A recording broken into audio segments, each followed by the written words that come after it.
I just want to twist that throttle, and to do it out here on a Harley, we kind of get chills just talking about it for that chance. It's going to be bar banging, people falling, crashing, hands down. There's going to be some guys that are going to have hurt feelings by the end of the show. Whole shot, lead every lap, win, qualifying for X Games is why I'm here. I don't care if it's a 21-year-old out there or a 40-year-old. Everybody wants to be at that X Games stage. I'm sure it's going to be a war out there. We're all hooligans at heart, no matter how pro we are.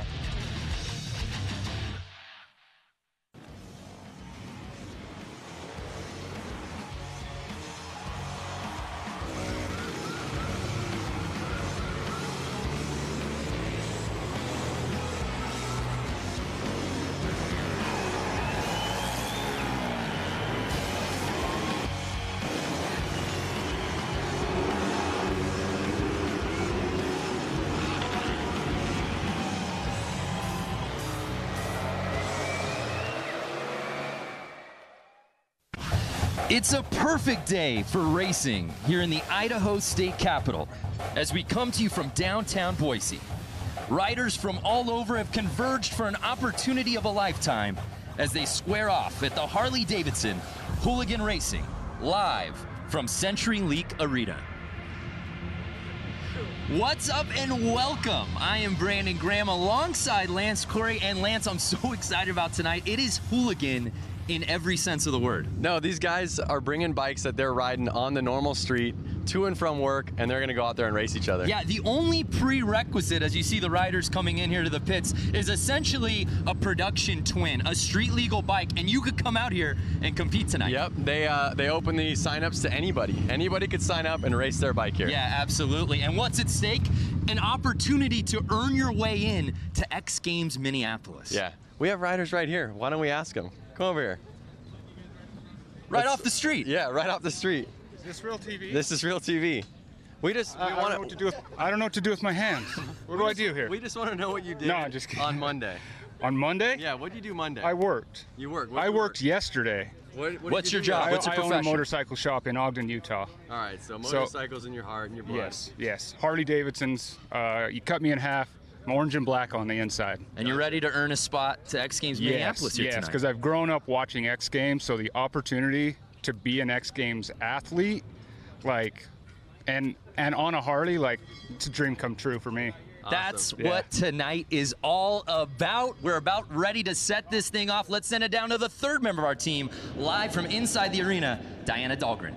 Thanks so much, guys. Like you said, plenty of 9-to-5ers, but also some huge names heading into tonight, like Robbie Madison, the Rusty Butcher, Aaron and Brandon Gordado, Tyler Bierman and his dad, Randy, and of course, Stephanie Peets, our only woman here tonight representing. It's going to be electrifying, and they're going to be banging bars. They want the glory headed into Minneapolis. Let's check it out. Thank you, Diana, as we come to you now live from CenturyLink Arena inside. There you see the racers hitting the starting lineup, the crowd officially invading in here tonight. Lance, a look at our comp format. If you came for racing, you won't be disappointed because we got a lot of it here tonight. A lot of racers and only a few positions to get. Yeah, we're kicking things off with 81 riders total, broken down into multiple heats, but here is round one, heat one. Some really interesting names on this list, including our top-ranked qualifier, Benny Carlson. Yeah, we definitely have a lot of guys out there, and a lot of guys, they got to qualify into 4th place, right? That's right. So here's how it works. As you saw, each of those heats, top 4 moving on into the semis. Then, of course, there's an opportunity to get to LCQ, but we walk the line now, taking a look at this rider lineup. As we said before, our top-ranked qualifier, Benny Carlson, there you see there in the 45. Notice a couple guys are wearing leathers, a couple guys are wearing motocross gear. I'm looking for somebody wearing jeans. Jeans, yeah. Is there jeans out there? I thought we had denim in every heat. I could be wrong. I'm not seeing it out here right now, but let's kick it off. You see in this lineup also Jimmy Hill, who's got a real moto part dropping August 15th riding out here tonight, and we go. And right out the gate, the 17 bike, Sam Fisher with the overall lead. So we're going to have 10 laps out here. The laps right now are looking like 8 seconds, 9-second lap times. So Sam Fisher getting that whole shot, but will he hold on to it? I don't know. It's It's a quick race, but guys are banging bars. They got to get top 4. One guy's down already. 18 already down. We saw Benny Carlson in that 2 spot. He was, as we said, our top-ranked qualifier. Does he have enough to pass? The heat is on right now. I mean, this is either you're going home tonight or, you know, or you're going to X Games. An opportunity to ride at X Games Minneapolis on the line here tonight. So one of the craziest parts is these bikes are 1,200 cc, 600 pounds, and they're on a course that's barely the size of like a basketball. How about Benny Carlson's flare on the kit? I love that. Style points. Already lap 7. 3 laps to go.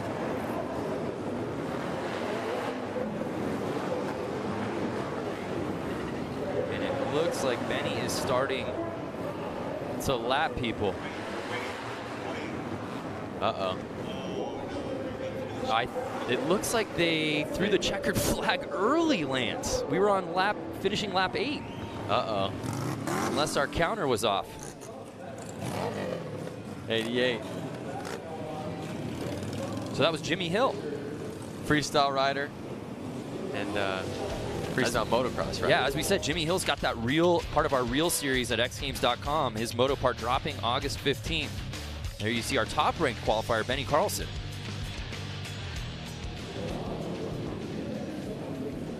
And just like that, the pace of this thing, we're already now on to heat number 2.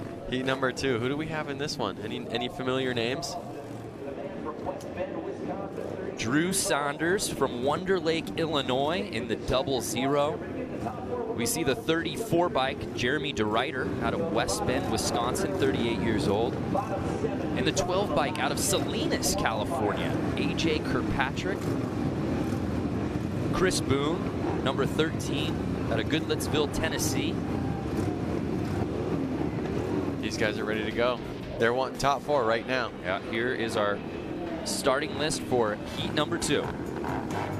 So basically top 4, they're going to make it right into X Games. If they get 4th right here, they're making it to X Games. Exactly. So you're getting some pretty good excitement just right out of these first heats.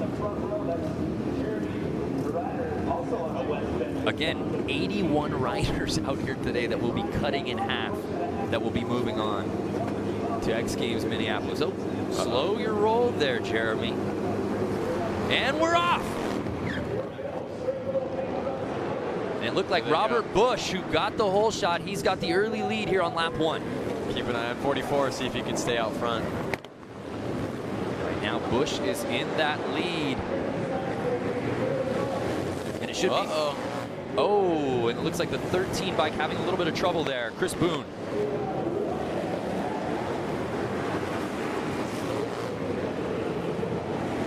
So again, Robert Bush still leading that way here, lap 4.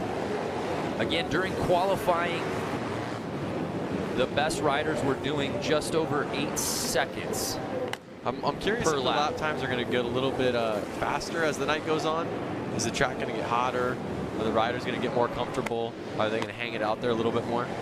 It should be noted, the 57 bike there, you see Stephanie Peets, the only woman in this 81 rider field out of Mesa, Arizona. It would be rad to see her go through. Absolutely. I'm rooting for her. There you see Kirkpatrick.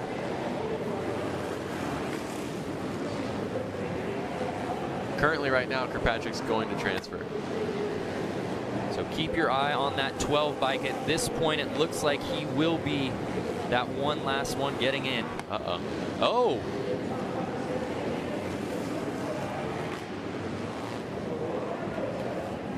He made it. At least I think he made it. Yeah. He was rooting for it.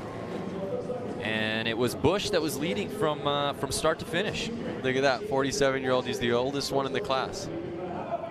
And again, it just speaks to the storyline that we will really be hitting over the head all night. And that's the amazing thing, that these weekend warriors, that these guys that have 9 to 5s can come out here, and it doesn't matter if you're 22 or 42.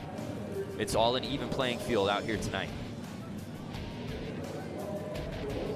But good on Bush, really leaving no doubt about it early there. You saw Boone had a little bit of trouble. That pushed everybody out. But the great thing was you saw Kirkpatrick got pushed out but was able to maintain and he moves on. And just like that, we take a look at our results again. The top 4 moving on into our semifinals. And those guys are going to X Games. Just like that. You get top 4 in your heat, you're moving on not only to the semifinal tonight, but to X Games Minneapolis next month. Incredible. Yep. So we move on now to heat number 3. And again, I love you see there the states represented. I mean, all over: Wisconsin, California, Iowa, so we got Utah. There you see our lineup. 277 there in the back. That's Tony Tucker. That's who we spoke to at the top of the show that you brought on for the Open. So awesome. I love that. He didn't even know that was coming. No, he didn't. So cut me open and you'll find Harley-Davidson inside. He was wrenching on bikes on Monday, Tuesday, what'd he say, even up to Wednesday, and he took off in his van and came up here. Yeah, and you know what? That story is eerily similar across the board with this entire field, which is amazing. Again, this field ranges from the age of 22 all the way up to, I see 42 of 22 to 42. Yep, so a 20-year gap. Uh-oh, somebody's already down. Down in turn 1. Looks like J.J. Flaherty. JJ's known to lead the pack a lot. I've seen him win a lot of races. He's got a really cool style with that all-white leather suit. His bike looks really clean. Yeah, it really does. Yeah, showing no problem with this course. Buddy Subtle is JJ. Yeah. But as you see, JJ's really not struggling to even pull away. Really in control here. Oh, and it looked like someone went down on the other corner. JJ lapping him. That's another thing, is that even if you're in front, it's easy to get into traffic. You know, other riders out there crashing, and you're coming up on the riders that are behind you actually. And I think Subtle was holding on to that 4th spot as Flaherty now looks to be lapping. 55 in that transfer spot. That's Joseph Robinson out of El Cajon, 22 years old. So JJ's already won X Games before in a Hooligan club. Oh, that's right, the Hooligan, yeah, Hooligan at X Games. So it's no surprise here that he's showing no issue with this course. And then when you see JJ in the pits, he's always smiling, always saying hi to everybody. And you can tell he doesn't take it serious, like he's enjoying himself. That's really what this class is all about. So it's 25-year-old J.J. Flaherty out of Milwaukee, Wisconsin, taking the top spot, moving on to the semifinals, and moving on to X Games Minneapolis. That's what I love about this Road to X Games qualifier here in Boise that we debuted last year, but it was just skateboard and BMX. Now to add Harley Hooligan in the mix, and to see all of these riders, non-professionals, come out with an opportunity to move on to the ultimate stage. It doesn't get any better than that. But there you see Flaherty just got the whole shot, just showed no issue whatsoever. And for the 2nd straight race, we saw a guy really leading from start to finish. Yeah, and leading smooth. And you could just see it's about how smooth you are to really win the race. So our guy Tony Tucker just finishing out there in that 6th spot. He'll still go to the LCQ though. Right. He still has a chance to make it. Still plenty of racing to go. And we move on to heat number 4 here in qualifying. And there's a pretty big name amongst that crew. There you see 122. Might have a few more sponsors than everybody else out here today. I'm talking, of course, about Robbie Madison. Competing out here tonight. Robbie, I saw on his Instagram only about 4 or 5 days ago that he even rode this bike and tried flat track at all. That's amazing. He is a professional at dirt bikes, right, but not this skill per se.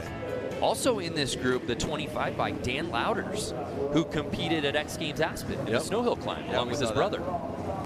And once again, they own a Harley-Davidson dealership. You know, they're probably working 40, 50, 60 hours a week, and they're doing this for fun. And obviously bragging. Yeah, could he, in the same year, get into X Games Aspen and then the summer edition in Minneapolis? Not many athletes get to do both. Yep. And you're talking about an amateur getting out here with the potential to do just that. So heat number 4. They're all watching that flag. Ready for it to drop. Uh-oh. Notice some of the guys aren't wearing goggles, and they're off. Wow, and it looked like Daniel Mischler, 77, got a really good jump. Mattow's right there, and what is it, 5th place right now. So as it stands, he has to go to the LCQ. But we'll see if he can pull it together. We found one in jeans, and he's down. That was my pick for the night. I like that he had sissy bars, forward controls, 8 You did. You were picking out that bike early in practice today. I have photos of that bike on my cell phone from the pits. So it looks like Mischler at the 77 plate is still leading the way. Where's Matto at? Louders at 25.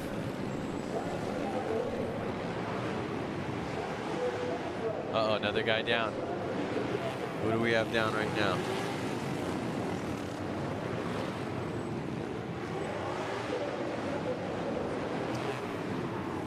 Already now in lap number 8. They go by so fast. Yeah, and there's Madison. It looks like he's still in 5th.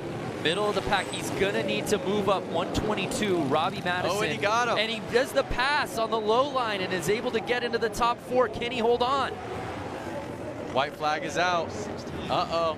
There he is. Oh! Oh, no! Guy high-sided on him. Uh-oh, another guy down.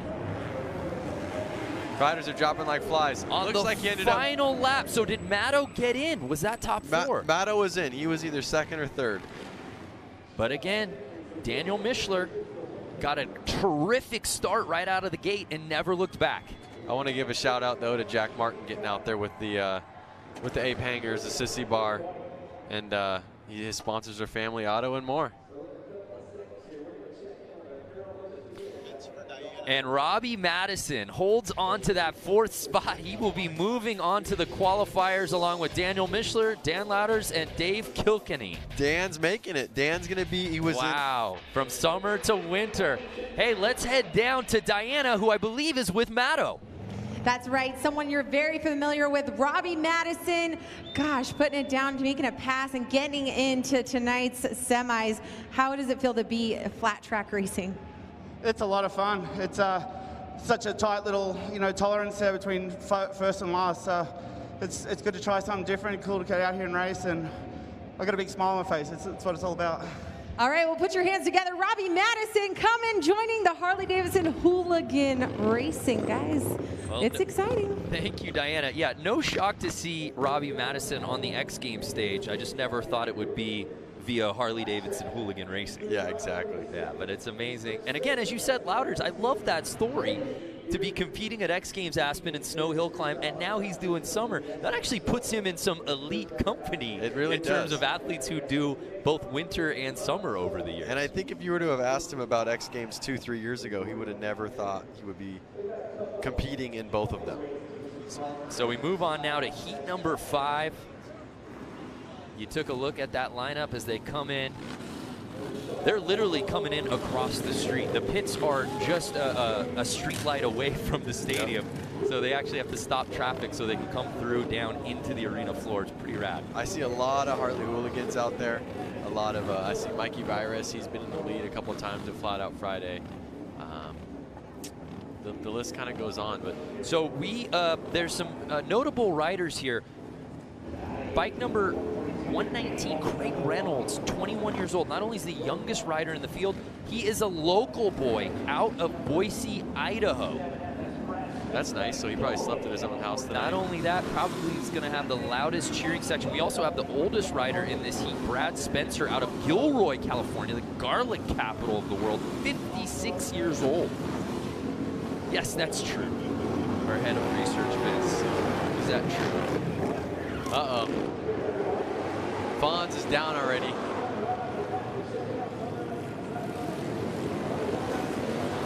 Lap number 2, riders are down.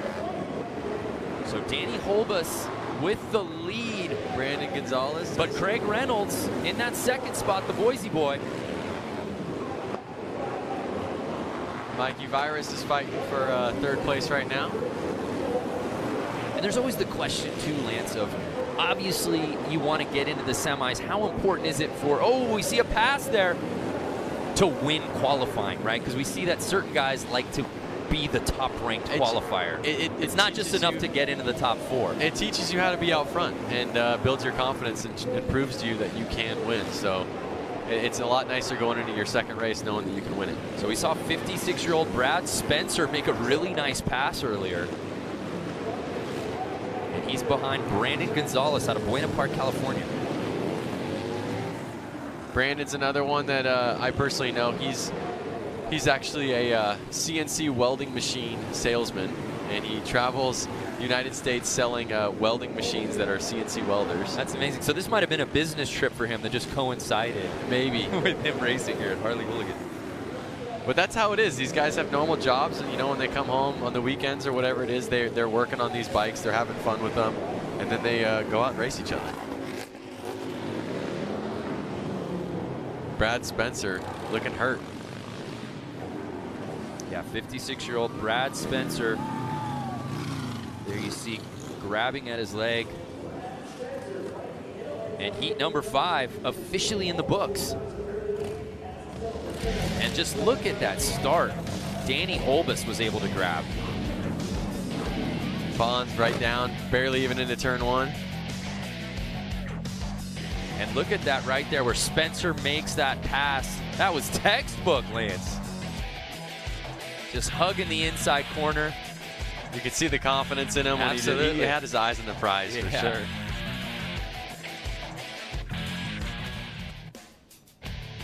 So it was Brad Spencer, the oldest competitor in the heat, taking over that top-ranked spot in the heat, along with Mikey Hill, Danny Holbus, and Craig Reynolds, the local boy out of Boise, getting onto the semis and earning a spot to X Games Minneapolis. So we move on to hit race number 6 here. Frankie Garcia, 214. I know that's a guy you know pretty well. Yeah, Frankie qualified 6th for this race. So he got first gate pick, which I saw him out on the track by himself, kind of deciding whether he wanted to be all the way inside or in the middle. He was really debating on that. And the crazy thing about Frankie is he has to be back to work by Sunday at 1 p.m. So he's going to leave Idaho and make it back to California. He's trying to leave tonight to make it there. And if his name sounds a little familiar to X Games fans, that's because he raced Supermoto at age 15 back at X Games in Los Angeles. So he's, many moons ago, because he's 27 years old now. So not his first rodeo when it comes to X Games on the line. Can he return, though? He is not shy to concrete and dirt bikes. And here we go. Lap 1 looks like Frankie's gate pick wasn't the best one. And it's the 27 Terry Vestal out of Twin Lake, Wisconsin, 53 years old. Putting it down. It's the Over the Hill gang, the 50-plus group so far, showing no issues with this course. I think older, wiser, a little more patient. This track really takes patience. You can't lose traction. Losing traction slows you down, makes you crash.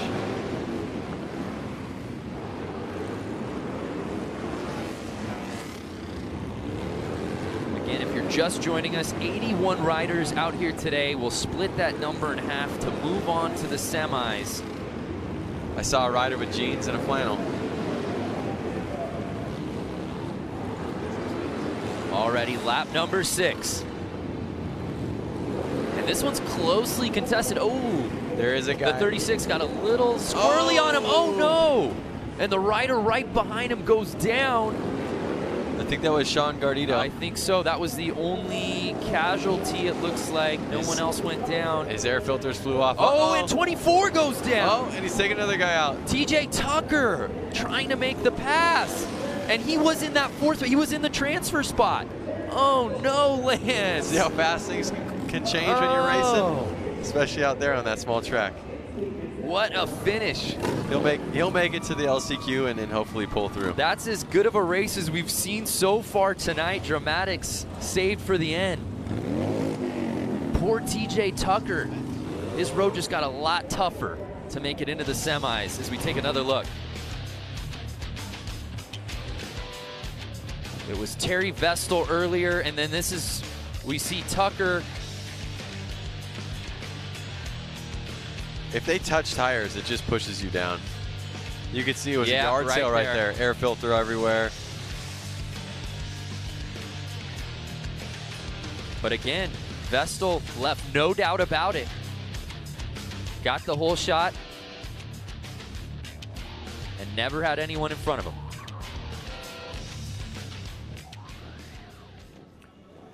So it's Vestal, Frankie Garcia, Jeremy Whittick, and John Tinsley moving on to the semis.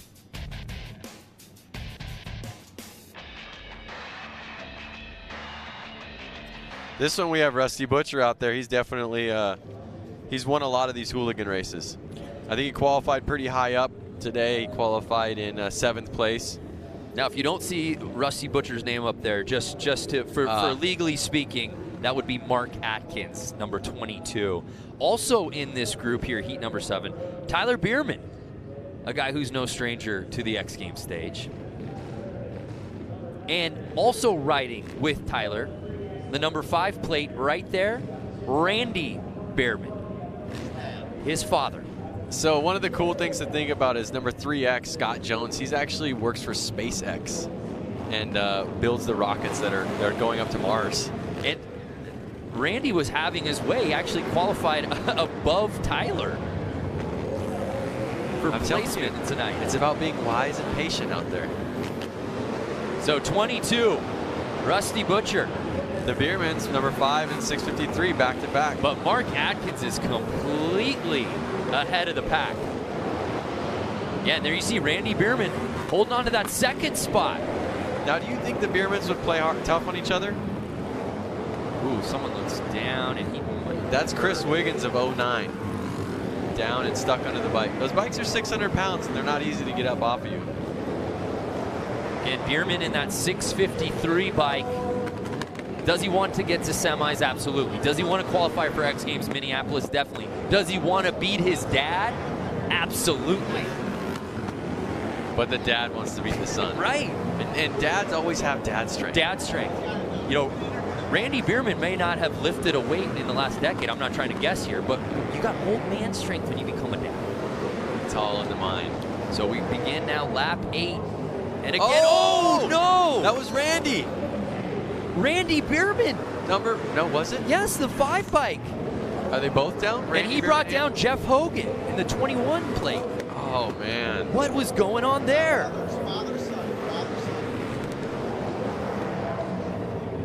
Mark Atkins, he's just holding strong. So Atkins, another one essentially down. Passing the crew, and there you see Bierman looking back.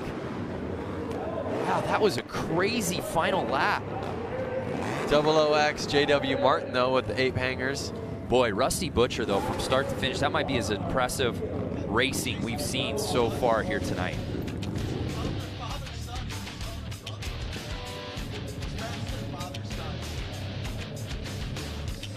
There you see a look at Tyler Bierman, who just avoids the carnage. Was it enough, though, to get him into the top 4? It was. Atkins, top-ranked qualifier. Tyler Bierman, 2nd. Scott Jones, Juan Arceo. And with that, Tyler beats Dad Randy out here at heat number 7. So we have Scott Jones and Juan. They're both. Well, let's head down to Diana, who's with the Biermans. Hey guys, so we are here with father and son, Tyler Bierman, Randy Bierman. Give a big round of applause. Tyler, I was talking to you earlier in the pits, and you were telling me how your dad was kicking your ass earlier, and now here he is. He went for the fall, but hey, what a great race between you two. Yeah, the thing is, we got to get top 4, and you just got to stay on 2 wheels out there, and Rubin's racing, and you know, you get to lap traffic quick, and it's inevitable. It happens. It got me in practice 3 times, and unfortunately it got him when he was in 2nd. We would have both made it to the main and X Games, but I know he's a badass, and he'll be back out there in the LCQ and put her in the show.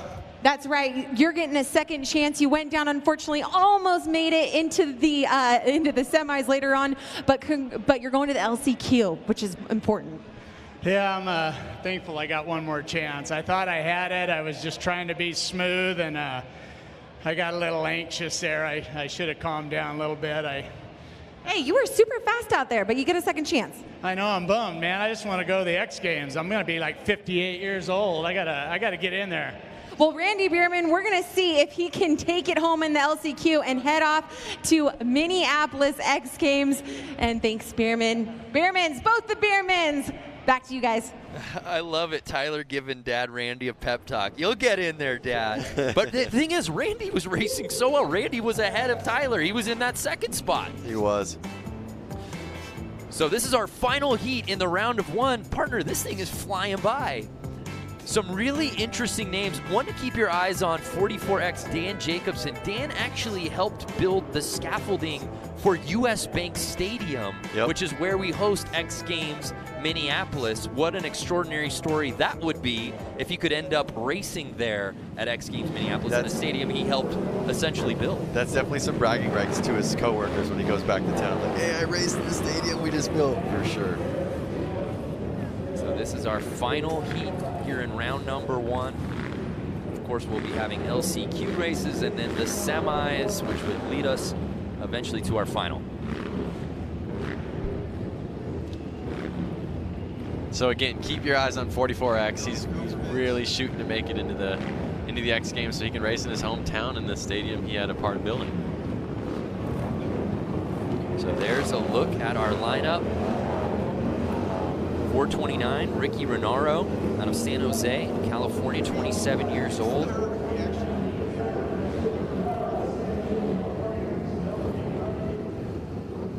The whole shot has been very good so far tonight. I think 6 of 7 heats so far. The leader of the pack, off the line, has won their heat outright. So there you see 429, Ricky Renaro. We'll see if he can keep it. We'll see if he can hold it.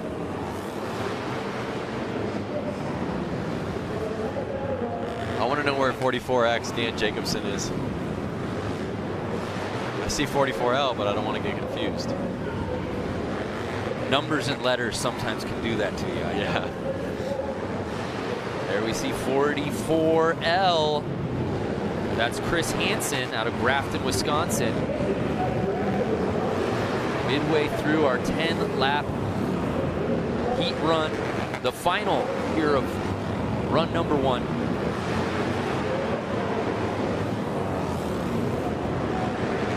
So is he going to pull it? 7 laps in, it looks like he's held the lead. And who's down? Someone just went down. We'll wait to see a number on that. And right now you see that 829, Brendan Foley trying to hold off. Is that Chad Tyson, 87? 37. Another bike Todd down. Canavan.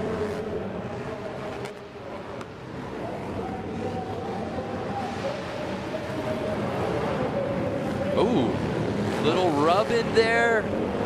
Is number 87, Chad Tyson. Trying to make the pass. What's going on with the bike on the track? How come they're not getting it off?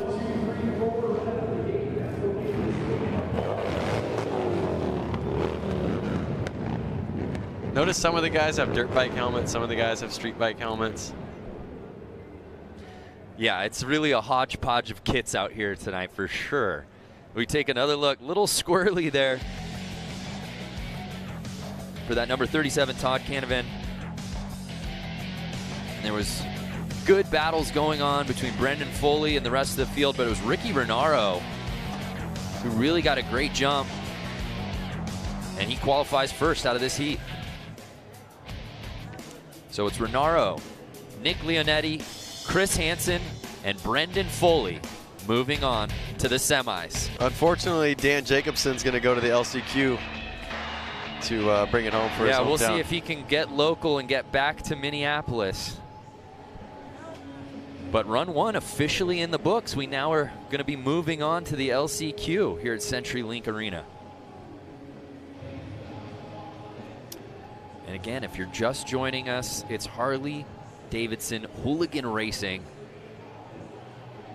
And to hear more about everything we've got going on here, let's send it back down to Diana. You guys, we're down here celebrating Harley-Davidson Hooligan Racing and X Games coming together. You guys are going to want to not miss these awesome stickers that have came out. You can head over to h-d.com/X Games. Get your commemorative sticker while you can, because supplies will not last and they do not cost anything. Head on over to the website. Thank you, Diana. I saw you grabbed a few stickers. I'm already logged in right now. I'm getting more. I saw you completely covered your Trapper Keeper where you keep all your notes. That's actually your Trapper Keeper. That is my Trapper Keeper. Why are you putting stickers on my things? So as we see right now, they're getting the course ready for that next round of racing. Anything shock you out of that, those 8 heats we saw there? Look at that bike with the chain stuck up there. That's why it was stuck on the track. Well, as we talked about before, Danny Jacobson, who did not make it in the semi, he'll be jumping into the LCQ. But long before Danny knew that the Summer X Games would be held in the U.S. Bank Stadium in Minneapolis, his job was, as we said before, helping to build it. Now his goal is to race there, and that's number 1 on his agenda tonight here in Boise. I didn't move out to Minnesota until I was 18, but I started setting scaffold. I got hired with a company that had a big contract with the U.S. Bank Stadium. So I went in there when it was still gravel and there was no roof on the place. And I mean, if it rained outside, you were getting rained on inside. You know, having the opportunity to be, you know, one of the people that helped build it and be part of the attraction that draws people to that place is something else. I mean, you know, for me, I build scaffold, so after 160 feet or something, it's not about how fast you're gonna hit the ground anymore, it's just how long it's gonna take you to get there. And you're looking down and you're like, whoa, you know, then you realize you're there for a job, you know, and that's how I'm looking at this whole situation. My job is to be the fastest qualifier I can possibly be with the equipment that I have a front row start, whole shot, lead every lap, win. Qualifying for X Games is why I'm here.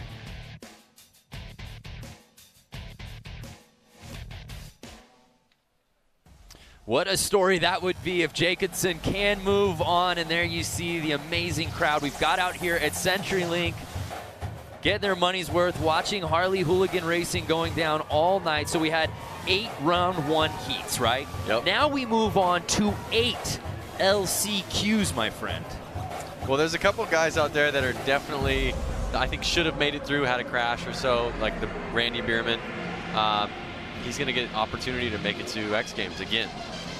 The road to X Games here live from Boise, Idaho.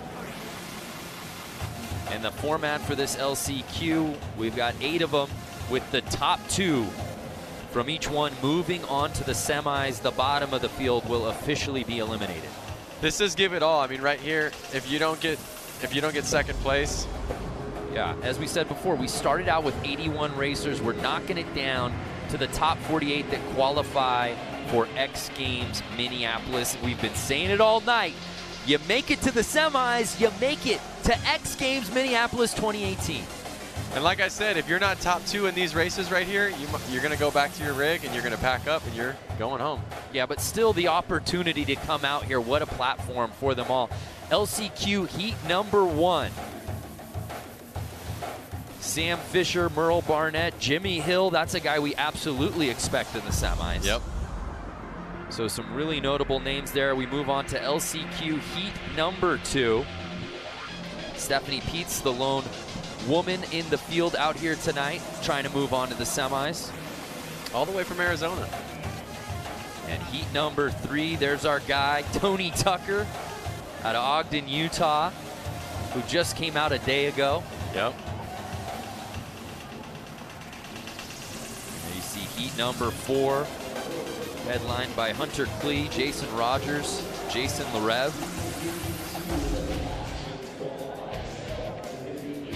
Heat number 5, Brandon Gonzalez, Patrick Evans, Richard Hicks. Heat number 6, TJ Tucker, a guy who was racing well but went down. Sean's in that one. He probably had to work on his bike to get back out there. There you see heat number 7. All eyes will be on Dad. We're just calling him Pops out here tonight. Randy Bierman, who was holding that 2 spot and unfortunately went down. He's going to have to try to qualify the hard way. And there's our LCQ final heat number 8. So we got our LCQs coming up, but how'd we get there? If you're just joining us, highlights from round number 1.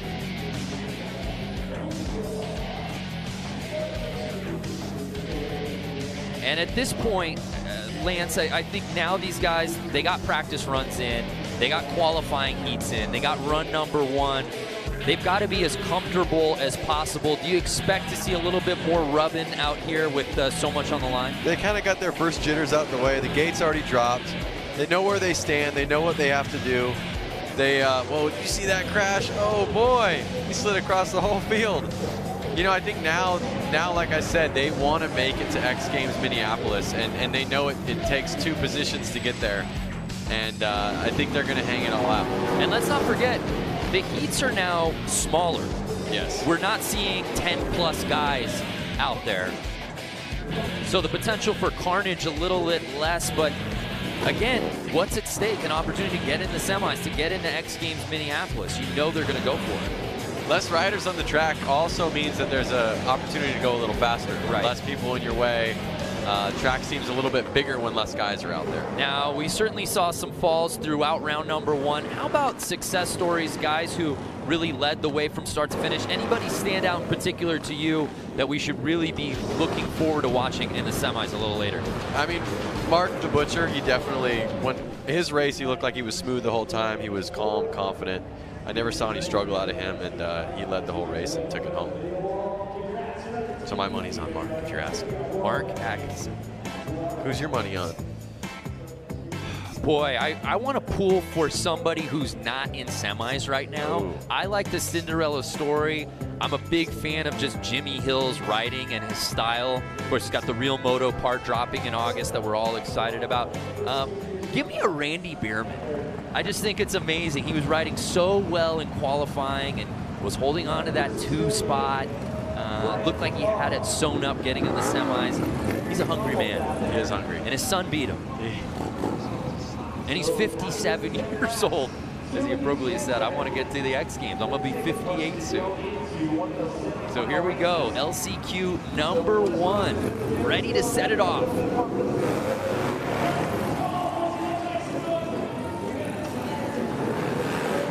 Looks like number 74, Josh Sanger, getting the early lead. Oh no! Couple tumbles. That was Barry Nobles going down on lap number 2. We had Sanger leading the way here in this 7-man heat.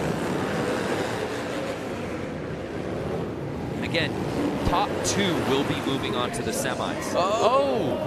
And we see a slide out there. He's trying to get back up. That's the Towers, 97. Oh, that was Louis Louders. Of course, his brother moved on to X Games Minneapolis. Louis competed at X Games Aspen.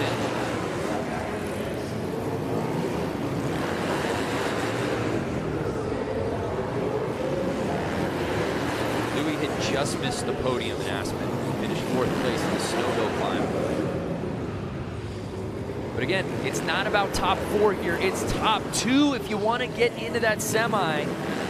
We know Josh Sanger's holding on to that spot as they're completing lap number 8. Who's going to be joining him?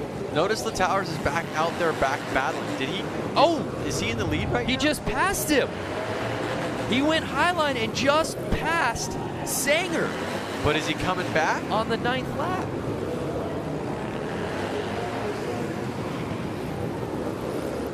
Wow. I have to see the results. I have to see the That was Louders. Sanger. Because I think he still won. I don't know, though. Or did he lap it? I'm lost with the crash. Notice how they're walking around out there with towels, picking up all the oil, the gas. That makes it a slippery situation. Sparks flying. Yeah, and hitting concrete, no bueno.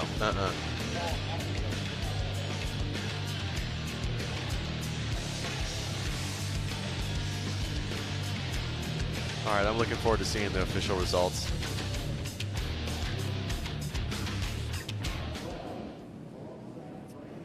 And it was Josh Sanger Yeah, okay, so he had basically lapped louder. So it's Sanger and Long moving on to the semis. Well, let's head down to Diana. Hey, Diana, how's it going down there? You know, it's fabulous. I have a wonderful view trackside down here. Looks like the soda pop on the track is very reliable for these racers. The pressure is now on. They're gonna go all out. We're gonna see some serious barbing happening within these next LCQs. Who's gonna have the glory tonight for Harley Hooligan? Great question, Diana. You know, she brings up a really interesting point with the soda pop as you take a look at the format. For those who might be unnuanced or uninitiated, we're not lying. No. There's soda out on the It's out on Dr. the course Pepper, floor. to be It's Dr. specific. Pepper, yep. Yep, I'm feeling it all over my shoes.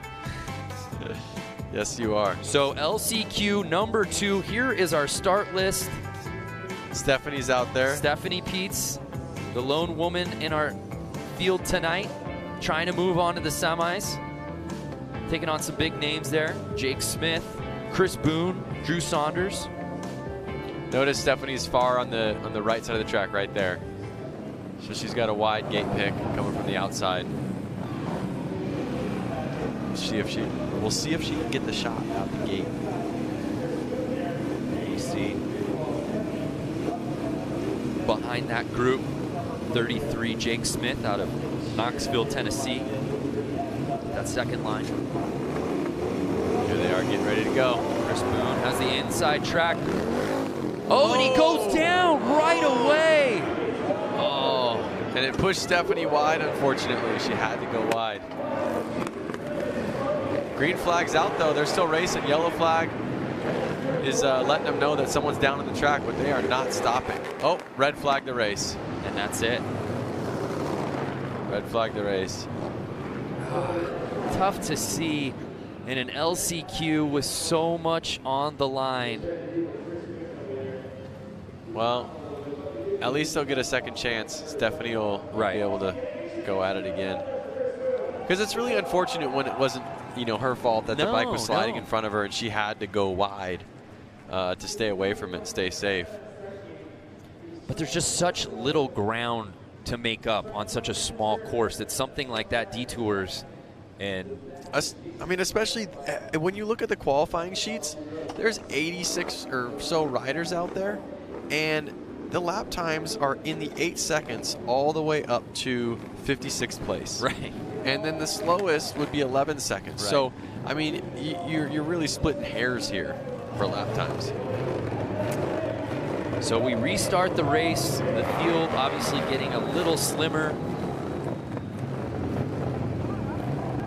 So we took one rider off who went down.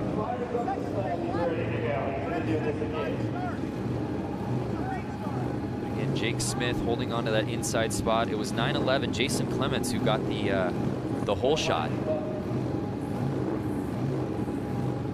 But we reset things up here. Always a bummer when you were the one that got the hole shot, though. Right. And they're going for a restart. You should give them a bike length, like little, you know, cheater start. Is there someone you can talk to about that? I think it's a little late right now. Moving forward. Is it? A partial stagger to start. Oh no! And bike issues right out the gate. They're going to keep it going. And again, Jason Clements with the terrific start. And now it's a race for second early. It looks like Chris Boone with the pass. Oh no, getting a little squirrely. Jake Smith and Chris Boone battling it out for that second spot. I mean, and right now it's Boone. Number 911 of Jason Clements is just gone, isn't he? He's not even in the arena anymore. He's already qualified for the semi. I don't even see him. He might be able to lap second place at the rate he's going. And right now it's a race for second, and that's Boone holding on to that 2 spot. But again, keep your eyes on 33 Jake Smith, who he passed early. No free lunches out here tonight with a spot to X Games Minneapolis on the line.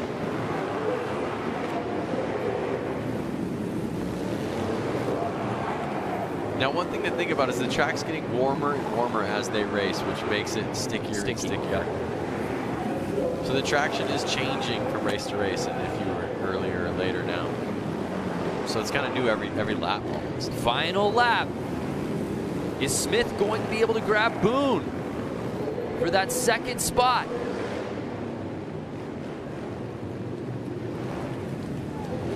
It was Jason Clements out of Huntington Beach who left no doubt about it. He moves on to the semis.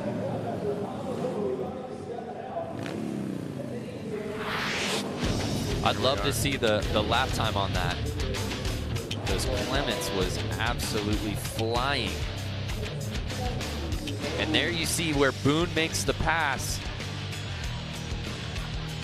And I don't think anyone ever touched him after that, but 9-11 taking the top spot. Final results in, and it's Jason Clements and Chris Boone going 1 and 2.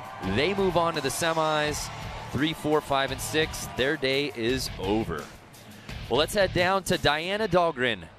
Well, all of the arena just had their hands together for Stephanie Peets on the number 57 machine. Girl, you were putting it down out there, holding it strong for us ladies out there.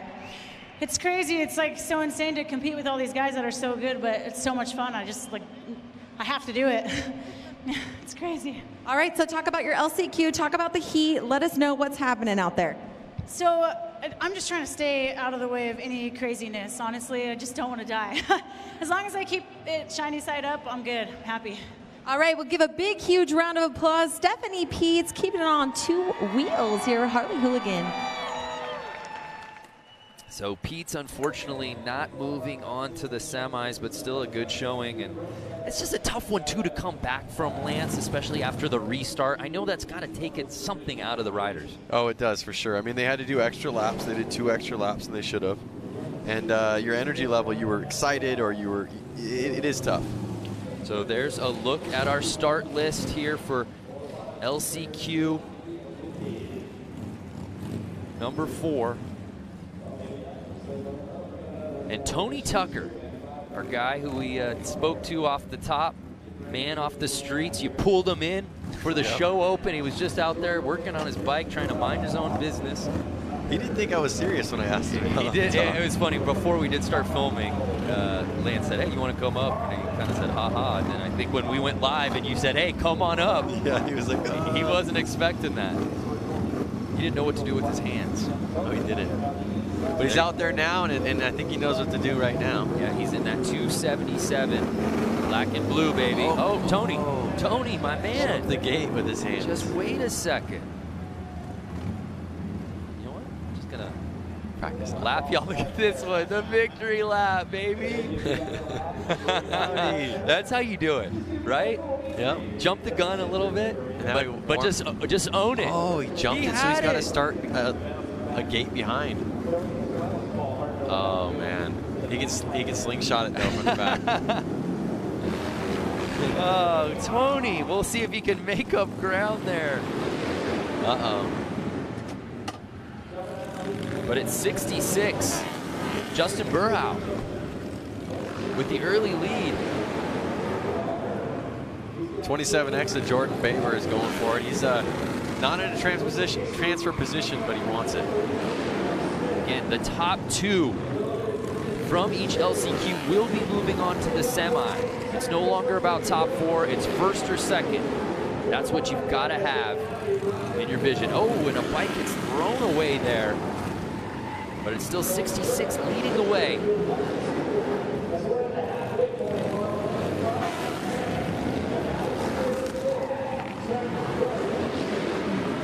Jordan Baber. I see him kind of falling into their rhythm, and I'm not seeing a pass right now, and they're kind of. Uh-oh. Don't speak too soon. Oh no! Jordan makes the pass, and down goes Burhow. Wow.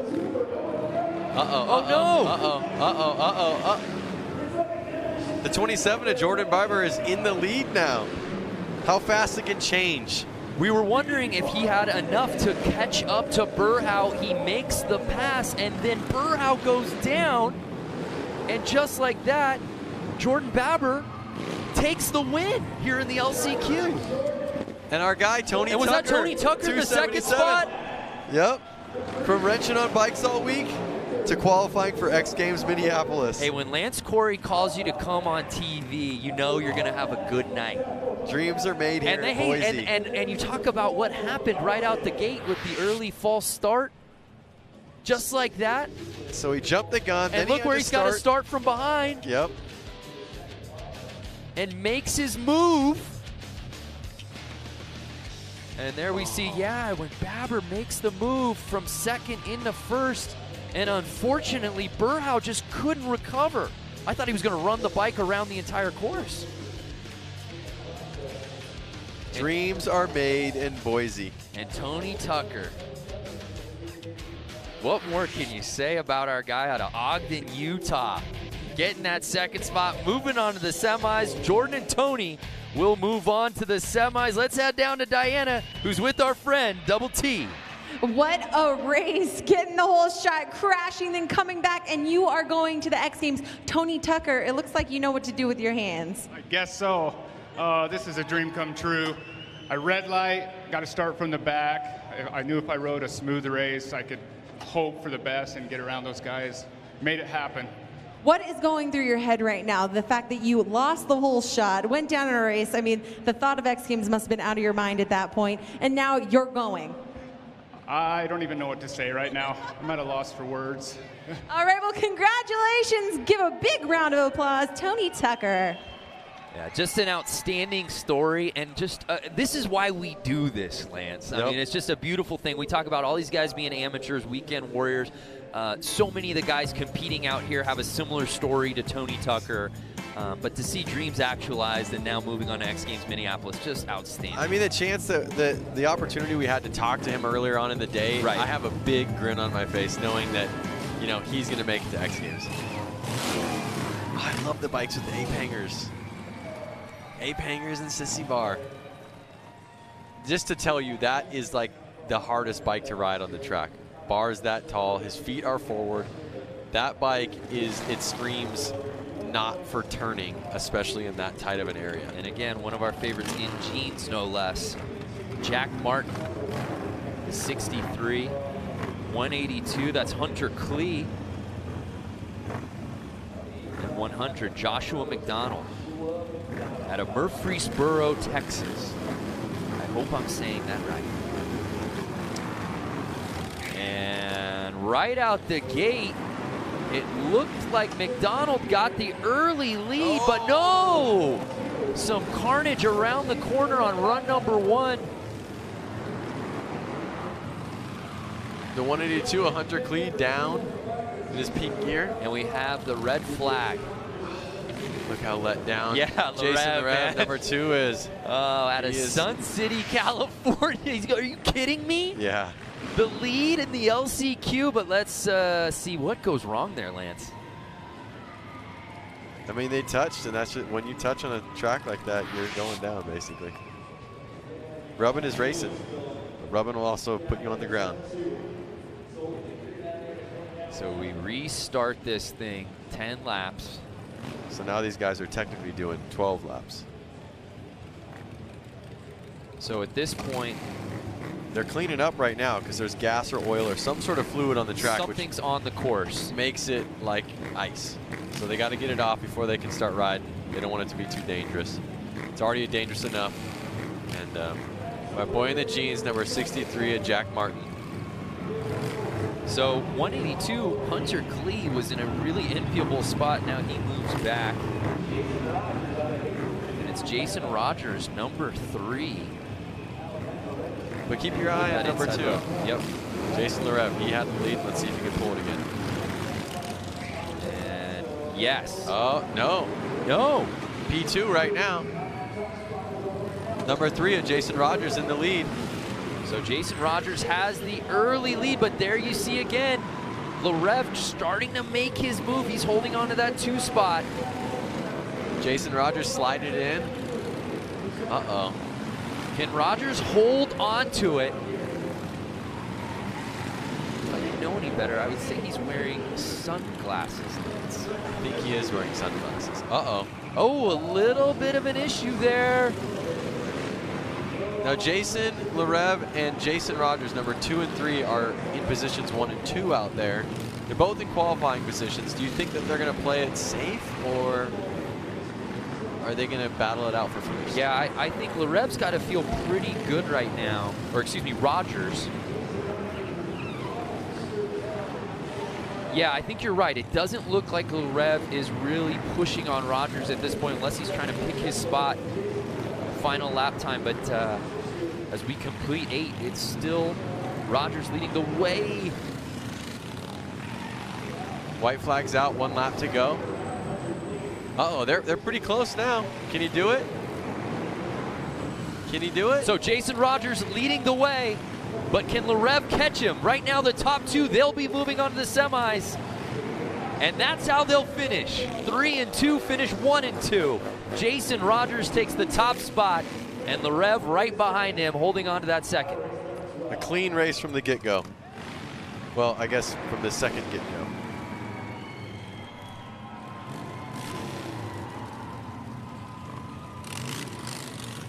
Looks like he Sharpied 3 there on the gas tank. Is that it? I think so, on the other side. He's got 3 on that side. So right out the gate, this was before our reset. And we'll show you why we had to do it.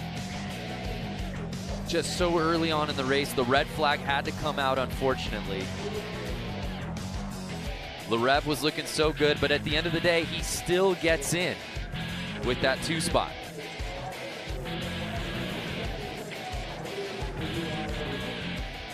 There they are, stoked for each other. Both making it to X Games Minneapolis. A spot in the semis and a spot in X Games Minneapolis for those 2. So there you see Jason Rogers and Jason Larev, 1 and 2, and they move on to the semis.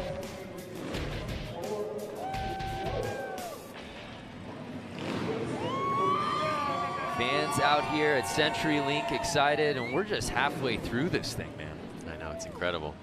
Well, the great part is the semis are going to get even gnarlier. So here's a look at our lineup for our next LCQ. Richard Hicks in that 07 jeans, another jeans guy. What would you wear if you were out there? Yeah, probably what I'm wearing right now. Skinny jeans? They're regular jeans. Those are not regular. I can't help the way they fit me, Lance. So here's a look at our lineup. Jason Schreffler in that 11X. And again, 67 with that inside position. Jordan Hooped out of Random Lake, Wisconsin. Just some random lake. That's the name of this town. And they're off. And it's, yeah. Jordan getting that early lead. A little outside, makes his way in. With Jason Schreffler behind him in that 2 spot. 67 of Jordan. Hod's the youngest one out in this race right now, 20 years old. You think that's because he's got the most energy? Might be. But then that flies right in the face of our philosophy of the old man strength that we saw earlier today. We need to stick to one principle here. I'm trying to figure it out. So that 67, Jordan still leading the way, but again, 11X Jason Schreffler right behind him. As you said before, is he going to play it safe, or does he know I'm in that 2 spot? Just don't mess this up. Looks like they're getting pretty comfortable. They both know they're going to transfer right now. Yeah. I don't think they're going to push it too hard. I think they're pretty content where they're at. They want to make it to the semis. They want to make it forward. We're cutting our original field of 81 in half to move on to the semi later tonight. Final lap time.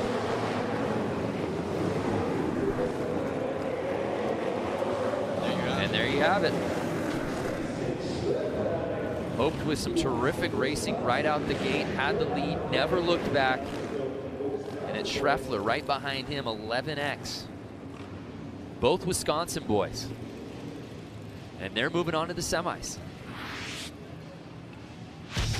So you saw this early, got a little hairy there with the 71 bike early, Patrick Evans. But Jordan able to hold on to that top spot. Schreffler in 2, and there was no looking back. They were really 1 and 2 from lap 1 on.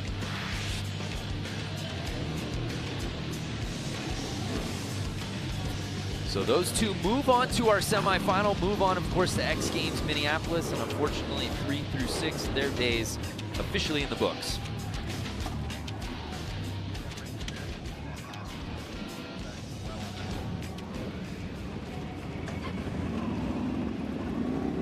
So LCQ heat number 6. I see number 66 is Sean. He had to definitely go back and work on his bike. I saw parts flying off his bike when he crashed in the last race.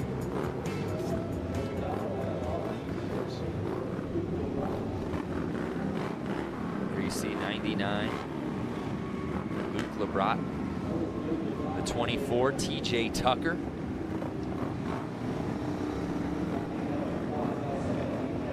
.003, that's Jake Cook. Jay Henley, 22X. Bike 19, Alex Brooks out of Sheboygan, Wisconsin. 37 years old. He's the oldest competitor here in this heat tonight. Just a 6-man field. So they're starting off of a light. When that goes green, that's when they go. Interesting. Thanks for that. So it's Alex Brooks with the early lead, Lance. Who's going to push him as he's forced outside? Can 003 get on the inside? Oh, and we've got a slide out. Was that Tucker? It was TJ Tucker. Alex Cook, 003 out in front now. He pushed him wide. He pushed him wide, and Cook taking over the top spot. From Alex Brooks holding on to that second spot. But don't look over your shoulder, Alex, because you've got somebody on your tail. Jay Henley in that third spot, that bubble spot, trying to move up to number 2. And if you're just joining us, top 2 will be moving on to the semis. And it's still Jake Cook leading the way here. Lap number 7.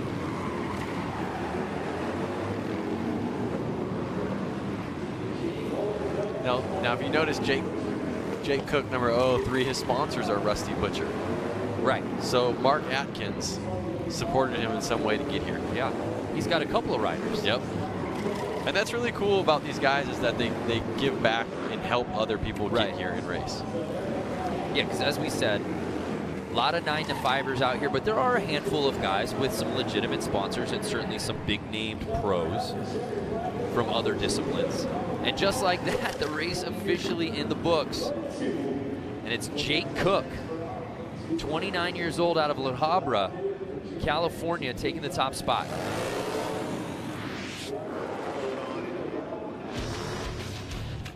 So we take another look. It wasn't Brooks leading the way, or excuse me, Cook leading the way early, but he was able to get to the inside as Tucker was pushed off, and there was no looking back for him.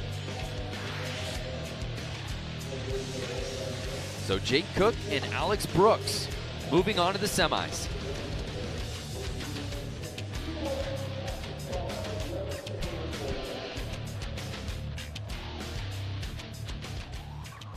So as we get ready for our next LCQ heat, let's head down to Diana Dahlgren. Diana, where are you? I'm down here, and we're about to go racing again for another LCQ, but I'm standing here next to Aaron Gordado, one of the Gordado brothers, Suicide Machine Co.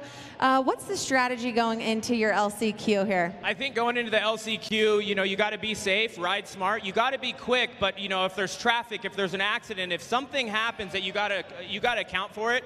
And yeah, there's a lot of pressure getting the top 2 spots now. And just going for it, sticking to your line, but still riding aggressive and trying to keep the rubber side down. You were just watching your brother in the race before, and unfortunately he did not make it into tonight's races. What was the thought behind watching him? I saw him going. He took another pass. He made it into third, and I'm hoping just go, go, go, or he got another advance because there were people going down. It's hard to say. It really is. The guy in the front could go down. He could take out 2 people, 3 people. It's a really hard challenge, and you get an advantage to be up front, but at the same time, you're fast and it's unsure. You got to make it work. All right. Well, good luck to you, Gordado, going for it right now in the LCQ. So we'll see if Aaron can get into the semis. Brother Sean unable to do so as we take a look at this lineup that also features Randy Bierman. Father, of course, of Tyler Bierman. Randy Bierman was in the 2 spot. He had a spot locked up for the semis for X Games Minneapolis, Lance, and all for naught as he went down right at the end of this race. Or of his Heat 1 race, I should say. And it kind of goes back to what the Gardito brother just said, is that at any moment somebody can crash and it can go from first to last place. Right. And that person can also take down the top 3 with them. So there's Bierman, number 5. He's been running this course so well. And everybody's been talking about how well he's been racing. And, you talk in the pits, and even Tyler said, hey, man, he's beating me. He's better on this course than I am. And as Randy said to Diana, hey, I'm turning 58 years old. I just want to get to the X Games. Well, here's his chance. All he's got to do is get top 2. Fast house in 68. There we see Kylie Yee, the 03. Of course, Aaron Gordado. And Chris Wiggins out of Sierra Madre, California, 35 years old.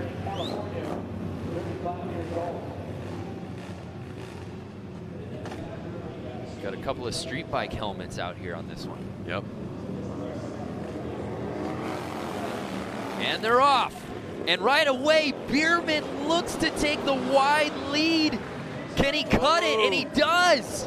He wants this. Yeah, there's no doubt about it. Aggressive riding from Randy Bierman as he takes over the top spot early on. Wow. Now that's some racing, Lance. That is racing. I mean, he had to come across this track to get it.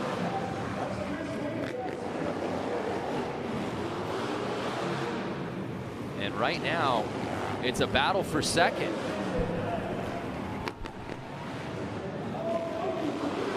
Now, Aaron Gardito on 46 and Chris Wiggins 09. Oh, no, and Bierman goes down. And he had the lead. Oh, heartbreak again, Lance. Man. We didn't get to see it.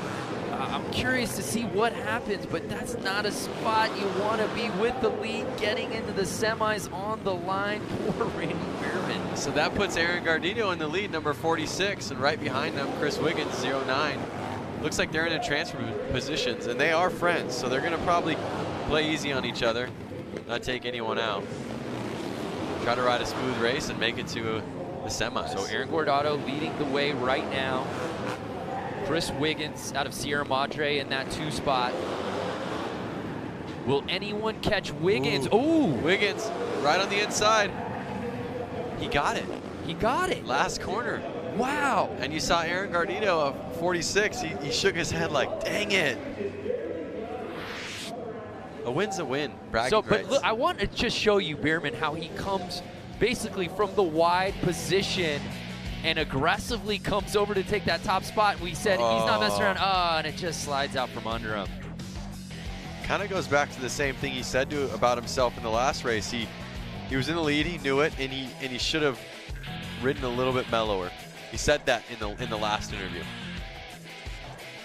Just so tough to see because the mentality was there. Chris Wiggins, as you said, inching with that win the last second, but Gordado moving on. That's bragging rights right there. Yeah, Gordado must have been good luck charm talking to our own Diana Dahlgren right before the race. Let's just keep doing it. Diana, I know you're down there with Randy Bierman. Tyler joining us. What you got? Yeah, that's right. Standing here alongside Randy Bierman. Man, what happened? Had the lead. You had it on lock and then went down in the corner. I don't know what happened. I kind of came up on some slower riders and just kind of lost my concentration, and thing just got away from me. I am totally gutted right now. Oh, I know. I can't even imagine what you're thinking. Tyler, you were watching your pops down there racing. What was it like? I was up there and I was filming the whole thing, and we were all saying, you know, he's got it. He's just got to ride it in, and you know, it'll reach up and grab you that quick. And I literally jumped out of my seat, and you know, my heart broke right there with him. But it's all good. He was riding good, and you know, it's part of the sport. So. Are we going to see you back here next year for Harley Hooligan Racing? Well, absolutely. If Roland Sands will let me ride his motorcycle some more, I would love to come back and redeem myself. All right, well, the people of Boise have enjoyed watching the Bierman father-son duo. Big round of applause for these guys here tonight. Guys, back to you. Thank you, Diana. Yeah, he's gutted. Well, I'm gutted here in the booth. I'm just trying to figure out, is there a wild card spot we can give him for Minneapolis? You want to talk about somebody who's been uber impressive all night long and has nothing to show for it, won't be qualifying on to the Semi or X Games Minneapolis. That's just heartbreaking, man. It is. So it's time for our final LCQ of the night. Again, the top two from this one will be joining everybody else who moved on to that semi. And we've got a good group here. Headlined by Dan Jacobson, the guy we were talking about who had a hand in building the scaffolding over at US Bank Stadium, the home of X Games Minneapolis. What a story that would be. I mean, he's going to be home no matter what anyways. He's got to get back to work. Yeah. Might as well be racing at X Games while he's there. That's for sure. 44X, Dan Jacobson, that's the guy to keep your eyes on. Great paint job on that bike, by the way. The Evil bike. So it all comes down to this, our final LCQ of the night. The top two here will be moving on to the semis. 4 of them out there. And it's Jacobson who takes the early lead. 87 right behind him, Chad Tyson. Right now, Tyson holding on to that 2-hole, but it's Jacobson. Dashing around the corners. But 37 to Todd, he wants it. Oh, he's just stood his bike up a little bit in the corner. You think they're gonna ride it out like this? Well, the way Tyson's riding right now, he might try to make a pass here. I'm not sure if that'd be the smart thing to do. Yeah, and there you see now Jacobson trying to hug the corner, not giving anything to Chad Tyson at the moment.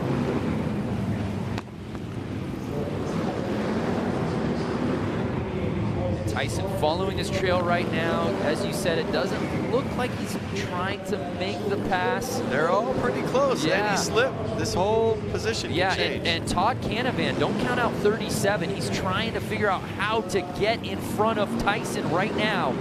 He's got 2 laps to go. Here he goes. Can he beat him on the inside? No. At this point, I'd almost run somebody wide. Tyson holding court on that second spot. Can he hold on? It's Jacobson in the lead. This is tight racing the whole race. Can 37 catch Tyson? He won't do it. And what a finish to our LCQ here tonight at Harley Hooligan. Dan Jacobson moving on to the semis, and he will be competing at US Bank Stadium for X Games Minneapolis. What a story. Incredible. He said he wanted to do it, and he did it. Well, this just got me really hyped for the semis, watching the racing here, the last few LCQ heats. It's Dan Jacobson and Chad Tyson moving on to the semis. Let's head down to Diana, who's with Dan. Here with Dan Jacobson, congratulations taking the win in that LCQ, securing your spot for the semi. Congratulations, because we ran a feature on you. You built a part of the US Bank Stadium. You had to be able to race in Minneapolis, and now you're going to do that. I'm the homeboy, you know, got to make it to Minneapolis for the X Games. I mean, I live 45 minutes away from where the X Games are going to be held this year, so driving 20 hours to here to make this race, I was so worried. You know, we've been struggling with the bike all day, but finally got something figured out. I don't know if it was magic or what, but just able to put down some consistent laps and just tuck it right on the bottom. If they're going to do something, they're going to have to go the long way. Talk about that perspective of building the U.S. Bank, being a part of that team, and then being an athlete now at X Games. Yeah, it's something else. I mean, just being able to be a part of that whole experience of being there when the stadium's built. It was like $1.2 billion or something, and it was a really big effort by a lot of people, and it's going to be surreal to be an athlete on the floor. The last time I was on the floor of that place, I was wearing a hard hat, so it'll be really cool to put my helmet on. All right, well, good luck to Dan Jacobson in racing later tonight. Guys, what a story down here. Congratulations. Love that. From the hard hat to the helmet. Dan Jacobson moving on to X Games Minneapolis. Don't go anywhere. It's semis time here from CenturyLink when we return.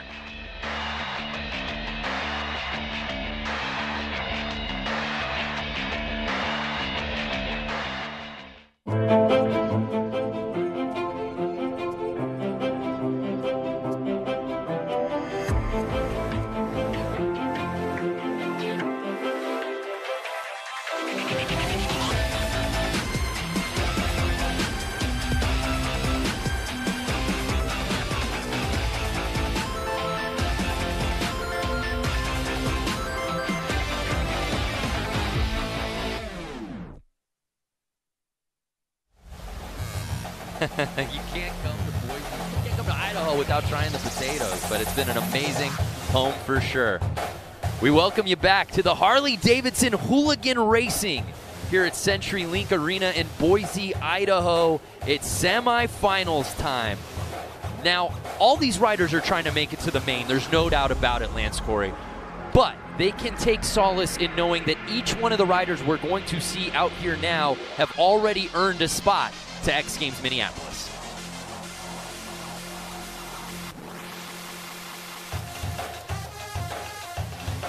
Got so many great athletes who earned their way in. One guy in particular who really loves motorcycles, Buddy Suttle. He fell in love with the sport at an early age and has been consumed by everything from popping a wheelie to learning the mechanics of a bike.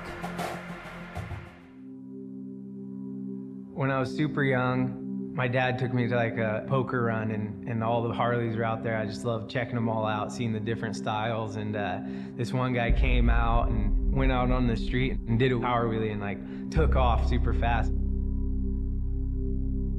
That will always be in my head, you know, that noise and just the way he looked. And I was just like, I want to do that when I get older.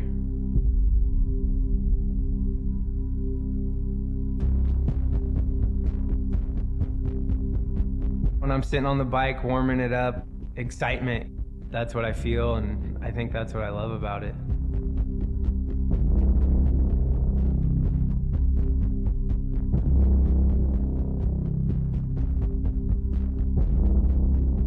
It's hard to explain in words how it makes you feel riding the motorcycle.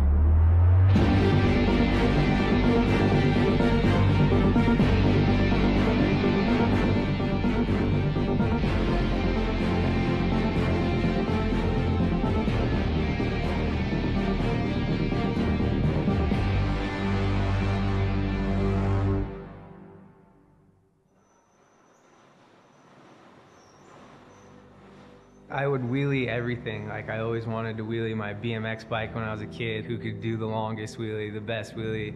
So that's kind of where it started for me.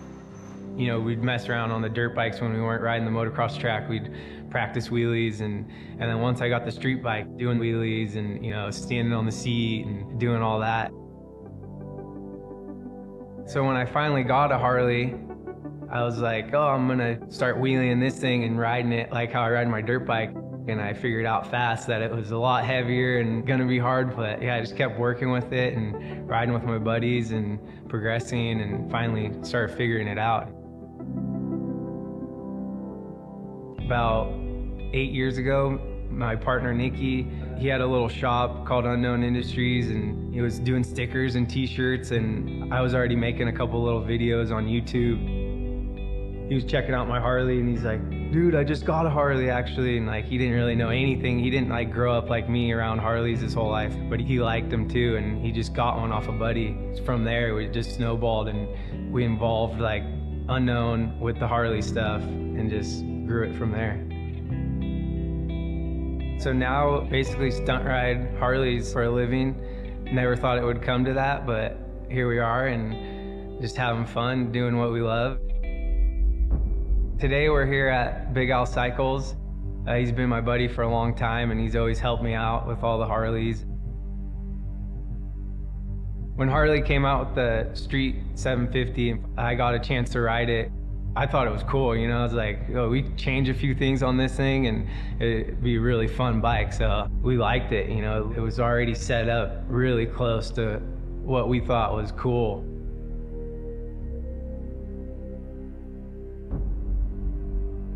For the racing stuff, you know, put the good tires on them and change your bar setup, and we chain drive them, and, you know, little upgrades, but, you know, not too much. And it's just fun going out there and racing with your friends and having a good time.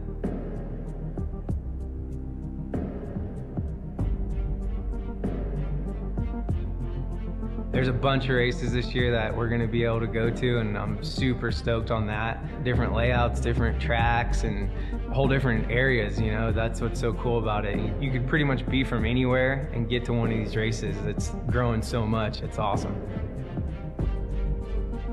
For the 2018 season, we want to grow and get all our buddies in there and involved racing the flat track bikes. So we got 4 of them now, and maybe we'll have more later, but yeah, we're gonna get everyone involved. Anyone could be a hooligan racer, for sure.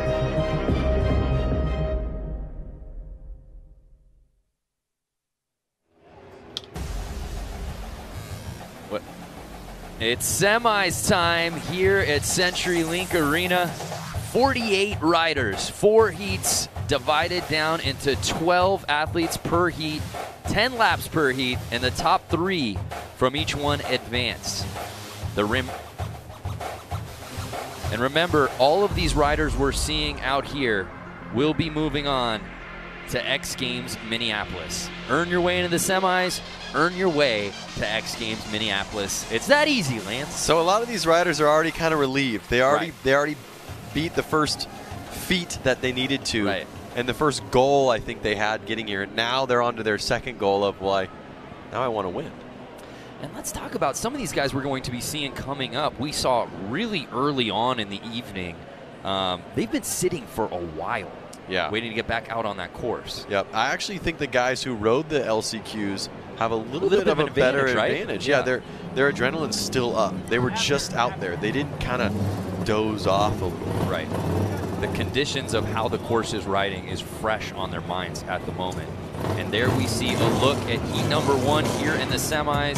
Our 12-man field.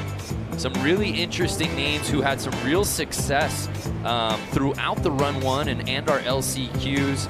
There you see Jimmy Hill, who had to earn his way in through the LCQ. Benny Carlson. Jason Clements out of Huntington Beach, California, really rode quickly on this course. Merle Barnett, 97. He is our oldest rider in this heat at 54 years old. And Jimmy Hill, the youngest in this round of 12 at 27. You love those tassels. There's something about the flair of the tassel that just really speaks to me. Bring your pet to work day. No, he's the boss. That's timing and scoring, by the way. So he's effectively judging this entire contest. That's our spotter. He's the one that decides when the red flag goes up. So Benny Carlson. That flare. You think that flare is going to take the lead on this one? Something. I almost feel like, I wonder if it makes you slower, though. No wind drag. No wind drag with the tassels? Well, we'll see. It all comes down to this here in the semis. But as you said, the pressure's off, which is interesting. You don't usually say that as you climb your way up through the contest evening, right? The pressure should be mounting. But I think for so many of these riders who have never been afforded an opportunity like this, they've already qualified into X Games. How amazing is that? And there we see Jimmy Hill. He's got a Real Moto part dropping xgames.com in August. Of course, Real Moto, part of our Real series, one of the best things that X Games does. There's no doubt about it. But now, are we going to see a looser style of riding? I don't know. I mean, right now you have the faster guys all teamed up. So you're going to have guys that are used to getting top 4 now wanting to be top 4, wanting to win. So I think it's going to get pretty messy out there. And do I see, how many riders do I see out 12, there? there should be 12. So it's going to get pretty messy out there. And just like that, we're off. And it looks like 44, Robert Bush with the early lead out of Acton, California. Jimmy Hill holding the solid 3rd place right now. Oh, red flag. Oh, what right happened? out the gate. What did we miss? Again, here in semis, each semi-heat, the top 3 move on to the main. Did somebody jump the gate? It looked like they went a little early because let's look at the start. Watch orange t-shirt. Oh, the dude that was, who was that?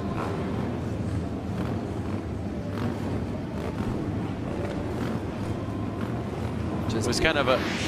Didn't get off the course in time, but it looks like it'll just be a restart. That red flag came out very early.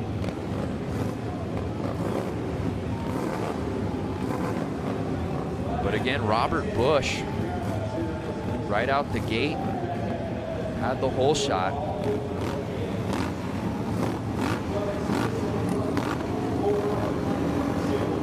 Safety first. There wasn't something safe about it. They're going again. Of course, entirely clear, but we restart our first semi here tonight.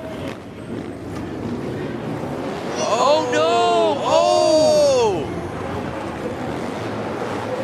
Guys down, getting run over. And that's... Parts are on the track. What do they call that right there? Yard sale. Yard sale. Another red flag. Red. See what I'm saying? These guys want it. Right. And they're willing to hang it out and again, you want it. You want to get into that main. You know you've already made it to X Games Minneapolis. You're going to put it on the line. Let's see what went wrong here. And it looked like Carlson had the lead, and then a bike drop. And was that 34? Jeremy DeReitler just couldn't get out of the way. Do you notice the 34 has a license plate and brake light on his bike? He does. I did see the brake light earlier. Because he probably rode his bike here. So again, Benny Carlson, it was Robert Bush who had the lead the first go around, then the red flag comes up. Now it's Benny Carlson. From Robert Bush to Carlson. Something's guys, going on. C12 making the wave. That's AJ Kirkpatrick. These guys are getting frustrated. It gets exhausting when you did a start, your adrenaline's up, they pull you off. You do another start, your adrenaline's up, they pull you off. You start to kind of wonder, is this one going to stick? Are we going to do this thing? There you see Hill saying, bring it back, let's go. They want to go, they're fired up. Yeah. The heart rate's already up. It really flies in the face of what I was asking you before this semi. Are we going to see them all lay it out on the line? Are they going to ride a little bit looser? Just the opposite. It is tight out here in our first semi. Cleaning up some oil, some gas. Cleaning up the spillage there on the course. Hopefully we'll be good to go here.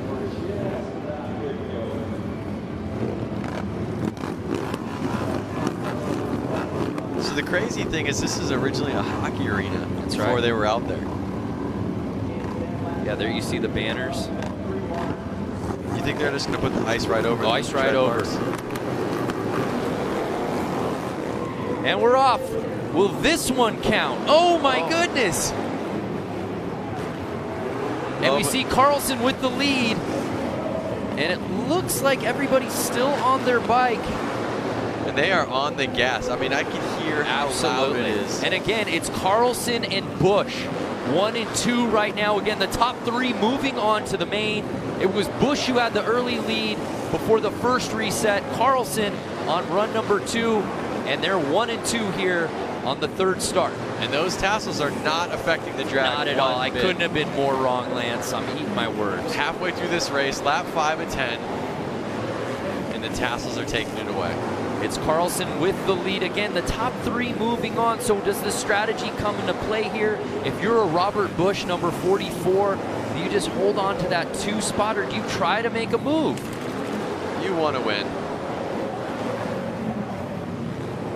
So that's on the bubble right there. Number 17, Sam Fisher.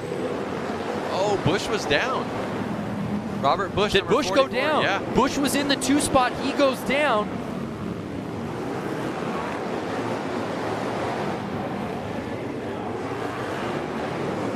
Notice these riders are definitely a little more aggressive. They're sliding into the corner more. They're on the gas more. Where's Jimmy at? Jimmy Hill. Jimmy Hill gets into 3rd, and it's Sam Fisher that took the top spot. Tassels.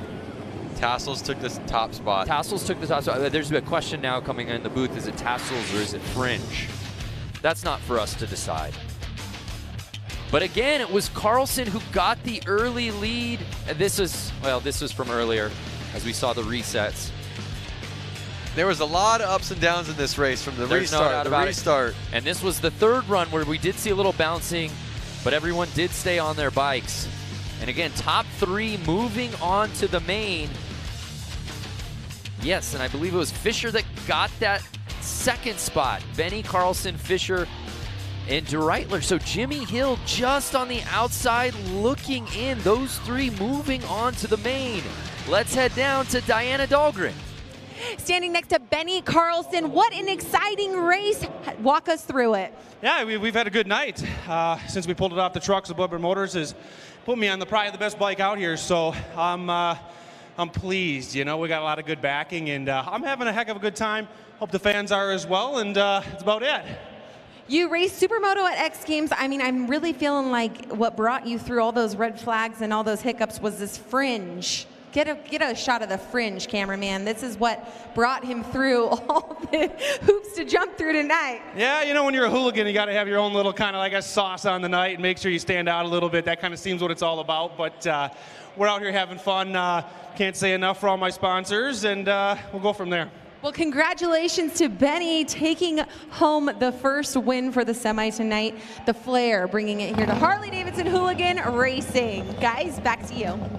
Yeah, Carlson with the appropriate amount of Tchotchke's flair on the kit here tonight, and he rode it away. And just, you talk about what a struggle it was to really make it 3 goes before you finally get it off, but he really led from start to finish. There's no doubt about it. We move on to our 2nd of 4 semis. Some really interesting names in this one as well. Of course, Dan Louders, Buddy Suttle, who we saw that wonderful feature on, and how about Robbie Madison and Tony Tucker? Yep, crowd favorite, Tony Tucker.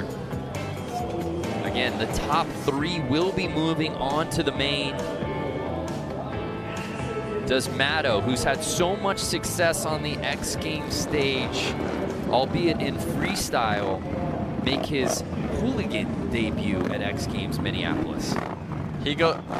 Robbie Madison goes from jumping 300-400 feet, up and down buildings, over big canals, riding a motorcycle on water. Yeah, surfing with a motorcycle. Matto is progressive as it comes to guys on bikes. To see him out here is just amazing. And how about Buddy Suttle out of Huntington Beach?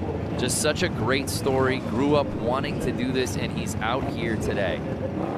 Yep, this racing really does bring the dream alive for sure for everyone out there. Let's not forget about JJ Flaherty. He won the hooligan race at X Games Minneapolis last year. Of course, he's going to be a force to be reckoned with. A big lineup out here. One thing I noticed is Tony Tucker, 277. He's learning more and more what to do with his hands out there. Yeah, absolutely. Our guy Tony Tucker, building confidence. Who joined us in the broadcast. Lance Corey, just really a dream maker out here tonight in Boise, Idaho, bringing them on to the intro of the show. And here we go. 77 as that Mishler with the overall lead early, and he's getting passed right away by J.J. Flaherty. Flaherty's already pulling away. Look at him. He's got a bike length on him. Yeah, there's no doubt. We saw Flaherty in his run 1 have no problem with this course. Again, he won Hooligan last year at X Games Minneapolis. No one more experienced in this format than JJ. When you see JJ even make a mistake, his bike stands up a little bit in the corner. He slides a little bit. He doesn't slow him down. He stays on top of the bike and he stays in control. It's incredible to watch him ride. Top 3 moving on to the mains. It's Flaherty holding court in that top spot, but who's behind him, Lance? You got me stumped. I'm looking. I was so focused on his riding.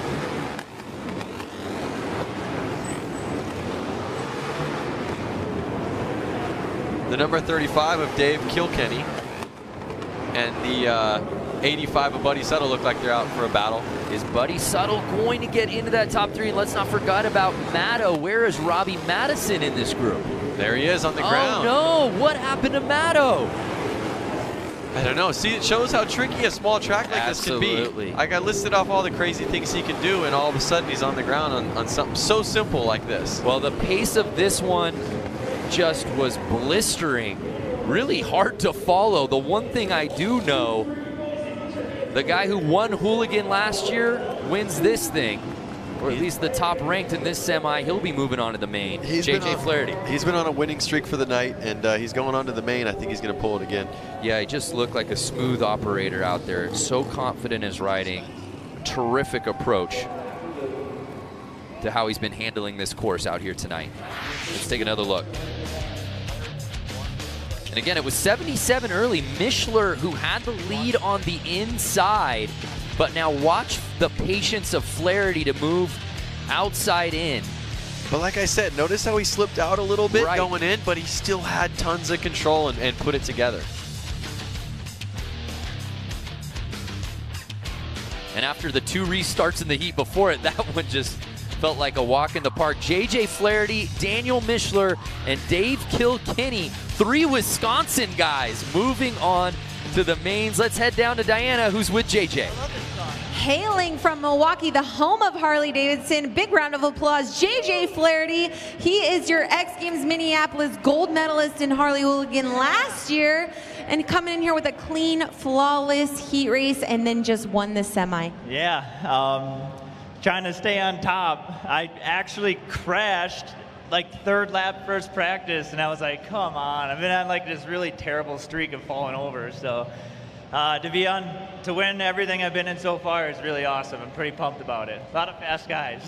Walk us through what is happening out there on the course. You got guys weaving in and out of you. You made the pass really early in the race for the lead. Yeah, you kind of got to make those passes happen early, otherwise you just get stuck single file. So I'm surprised he kind of left the door open like that on me. He knew I was there. He knew I was going to be there. So, but I'm just stoked to be here. All right, well, congratulations to J.J. Flaherty. I'm sure those guys waiting in the tunnel right now, they were just taking all the pointers that they could get from this guy. So, guys, we're going to let you take it away. Thanks, Diana. Yeah, so it should be noted, Flaherty obviously winning this event at X Games Minneapolis last year. Dave Kilkenny also getting in the top 3. They both ride out of Milwaukee Harley-Davidson and Fuel Cafe. So teammates. Do they practice together? Potentially. And just like that, we move on to our next heat here in the semis. Of course, top 3 moving on to the final. Some really interesting names on this one. Jason Schreffler, Terry Vestal looked great in his run. Number 1. 963 of Mikey Hill has proven to, be in the front of the pack on a lot of the other Flat Out Fridays and Harley Hooligan races. So he's someone to keep an eye on. I know in the pits he was struggling with his carburetor. It was leaking and it wasn't running right. But I saw him working on it. So hopefully he got his bike running good. Let's not forget about Jake Cook and Alex Brooks. They had a battle earlier tonight. They'll be going to head-to-head once again here in the semis. 142, Danny Holbus. Jeremy Whittick, number 60. Jeans. And 963 Mikey Hill.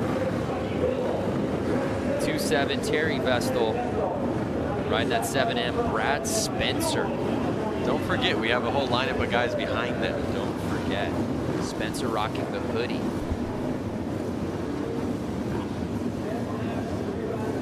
Let's not forget about 214 Frankie Garcia as well. This is a loaded field here. I didn't see him. Did you see him out there? Looking for 214. He must be in the back. We've got him on the start list here.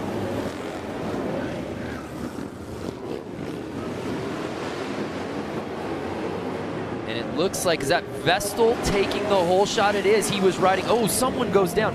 Vestal riding so well earlier in the night, one of the fastest lap times we've seen.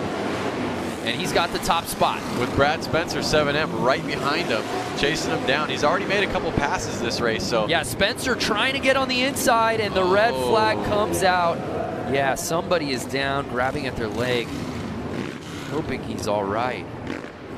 So like I said, Frankie Garcia, I don't think he started. I didn't see him out there, and I talked to him earlier on in the race, and he told me all he needed to do was qualify and make it to X Games. Well, he did that, but we don't see him out there. Jeremy Whittick, number 60 plate, is the one who's down out of Twin Lakes, Wisconsin. Hoping he's all right. It's never fun when you hit the concrete going fast with a 600-pound motorcycle chasing you. And you know what I love about this particular heat? 53-year-old Terry Vestal was in the lead, and 56-year-old Brad Spencer was chasing him in the 2 spot. But let's take another look. Try to see if you can spot the crash. Look for that green flag 60 is out. plate. There you go. Oh, bent his ankle maybe. Yeah, we don't want to speculate, but yeah, the bike just got on top of him there. We hope that he's all right. Medical attending to him. That's tough. It seemed we've gotten through most of the night somewhat unscathed as far as injuries go. We've definitely seen some bikes go down, but for more from the course, let's head down to Diana. Diana, what'd you see down there? Yeah, tricky crash. Unfortunately, in the corner, grabbing his knee right now. We don't want to speculate, but fortunately, the X Games medical staff is always here to keep all of our athletes very safe. They're going to be taking good care of this athlete and make sure he is walking out of here tonight. Yeah, thank you, Diana. We hope that Whittick's okay as we take another look. Of course, everyone here in the semis has already earned a spot to X Games Minneapolis. Hopefully he'll be ready for that. But of course, with a fall like that, the red flag certainly having to come out. And we're on a bit of a course hold as we make sure that Whittick's attended to properly. And that's got to be tough for the psyche for the rest of the field, right? Of course, you never want to see one of your fellow competitors go down. But again, at the end of the night, there's still a semi as they're applauding, and it looks like Whittick is coming off, hopefully on his own devices. Oh, being put on the stretcher there, but looks conscious, which is great. Medical taking care of him. But now all of a sudden you've got to, as the rest of the field, block that out. Yep, and their adrenaline was up, but now they're bummed. They got to get back out there and keep racing and try to get that picture of him rolling off the track like that out of their minds.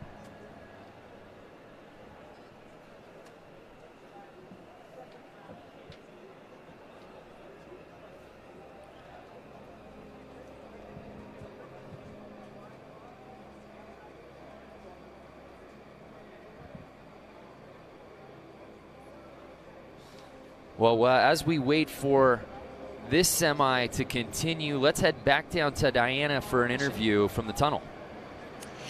Yes, so we're standing here with Aaron Guardado. You know, this field is stacked right now. I mean, you can see we hear the clap starting back up on his feet and getting him out of here, the medical staff. But walk us through what's going to happen out there on this track and what you need to be aware of as a racer. You're going out with 11 others on this track now, and every corner gets smaller. Every line that you thought you had it's interrupted by 3, 4, 5 other people. If somebody goes down, you have to watch out for that, and you're gonna want to ride smart, but see, just be just as aggressive as earlier. But it's hard to predict if someone's passing in their tight and they need to avoid that. Everybody behind you is going to have to do the same thing.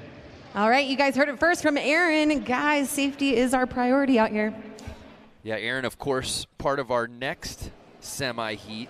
They're waiting to get out there.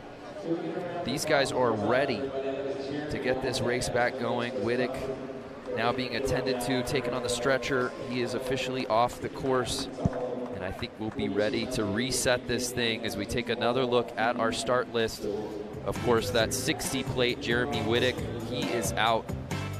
And as you said, that 214 Frankie Garcia, you're not seeing him out there. And like I said, he had work this weekend.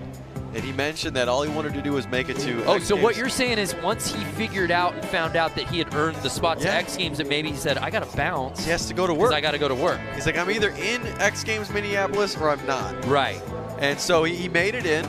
So now he's celebrating, probably music blasting, ripping down the highway, trying to make it back to California to Winning tonight was just sort of unnecessary icing on the cake for him. He wants to win at X Games Minneapolis. Wow, what a mentality. But it also speaks to, again, the storyline of the night. These guys have jobs they have to get back to. Yep. These guys took work off to be out here for the most part. Yep. Amazing story. So you got to keep an eye on 7M, that's for sure. Brad Spencer, he was right on the tail in second place in the race before it was red flag. Mikey Hill having a good time out there. I mean, obviously he must have got his bike running a little bit better.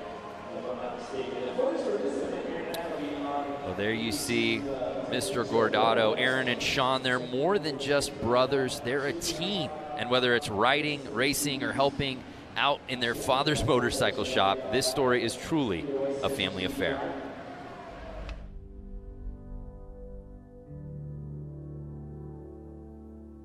For us, I think it's unique in the fact that we can go to a race together, support one another, and if we're both on the front line, we're going to ride together. You know, we have this sense of nonverbal communication. We don't even really need to look at each other. We just know what each other's thinking. I can be in his head and understand what he's doing, so I can make those crazy passes. Even if he doesn't know that I'm there, he's not going to get startled. He's not going to be thrown off by it. We're a team. We're also brothers. It's very cool, and you know, hopefully other people see us as a team, but the other people that see us as brothers, they, you know, like, oh shoot, we better watch out because there's two of them.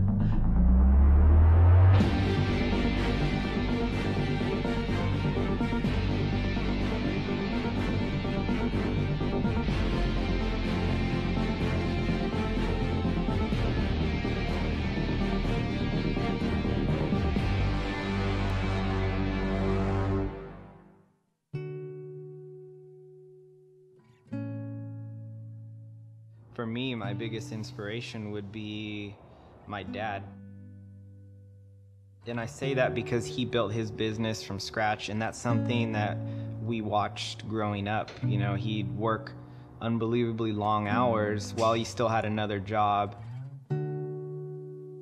We watched our dad build his business, and although it is a different industry, the idea is the same. We're here building something and doing something that we love and genuinely are passionate about.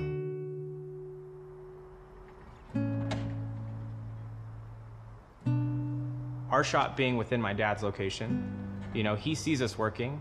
He wonders what we're doing. He knows we're here 2, 3, 4 in the morning.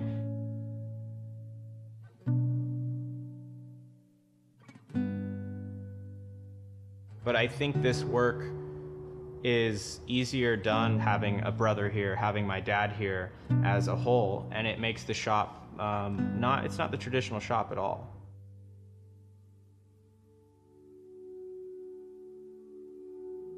The Harley Hooligan series has grown exponentially in the past couple years. When we first started this, we would go out to places, Texas, Minneapolis, Florida, and all that, and we'd show up, and it was more of an exhibition type thing. You know, yeah, it's competition, yeah, it's racing, but, you know, we're out there talking to guys, answering all their questions, just basically being a good source of information for them and how they can become involved.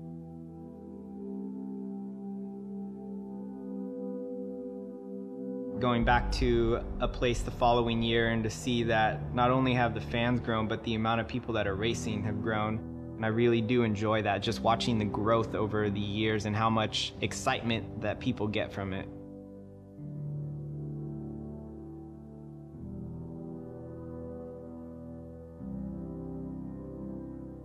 Oftentimes, more so all the time, Sean's faster, but he also crashes most often or all the time also. At most races, we'll talk back and forth, like, hi, I beat you here, I beat you there, but it doesn't really matter. You know, we're both racing together. One of us goes down, we're the first to go stop. You know, I'll bail on a bike to get him back up, and he'll do the same for me. When we come together on the track as a team, both of us, especially being brothers, we have that connection, and we can almost use that to help one another.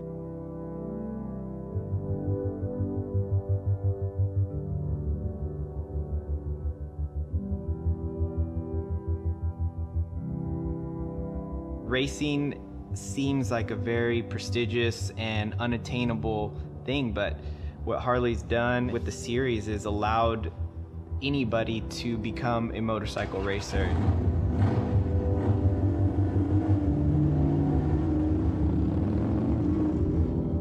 For those of you out there that want to race, you know, there's plenty of races all year long, and you just see a date, see a time, and if I can't make it, you know, take one of our bikes. You can ride one of ours.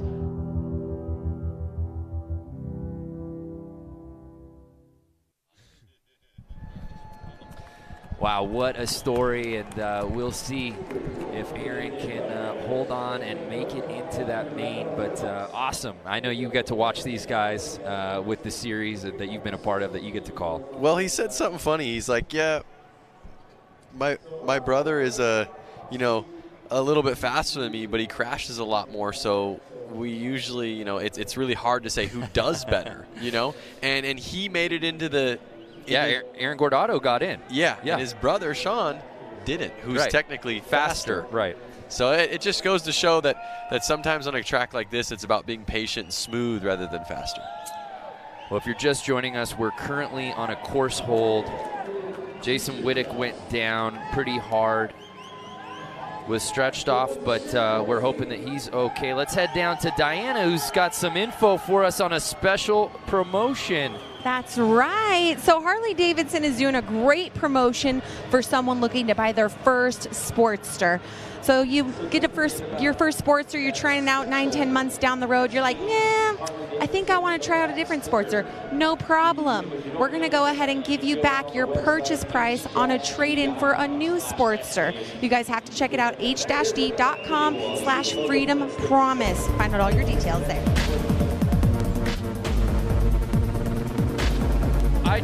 I think I just saw you filling it out online on your phone now. Because that bike right there is a rad bike. Is so sick.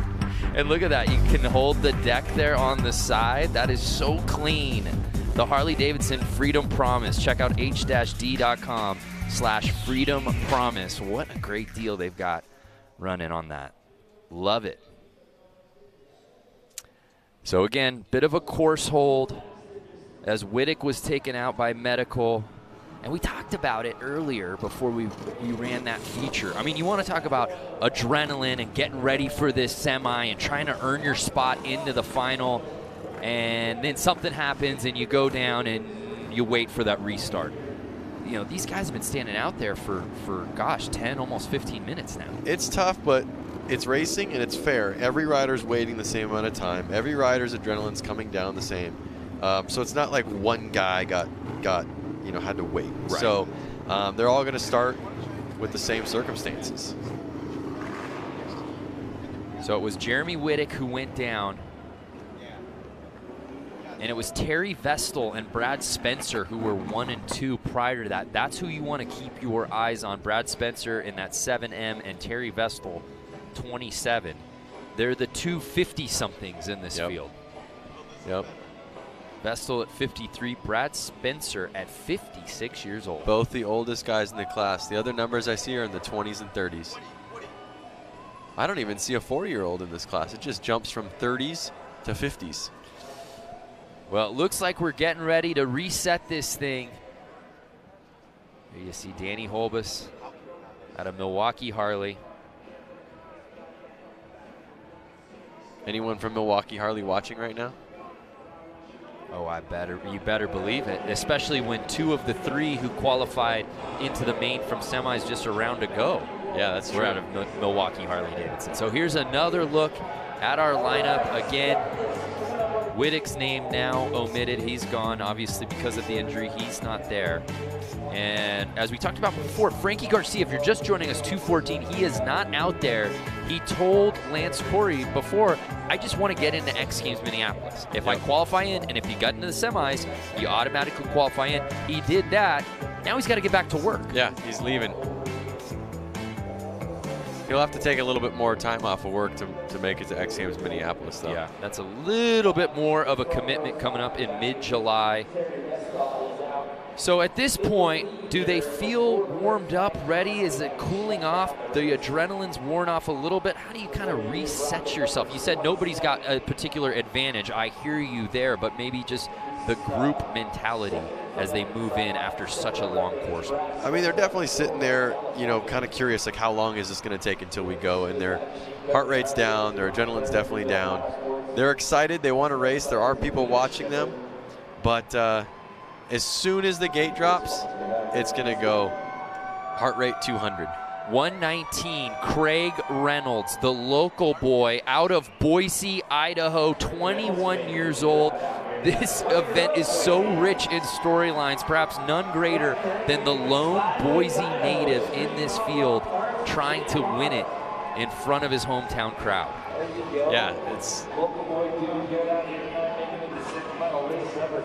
I've been told that part of the reason we're on that hold, we obviously got Whittick off the course, but they're waiting on an ambulance. So that is where the delay is coming in. Just a note, the Harley Hooligan Racing will be going down at X Games Minneapolis on July 22nd.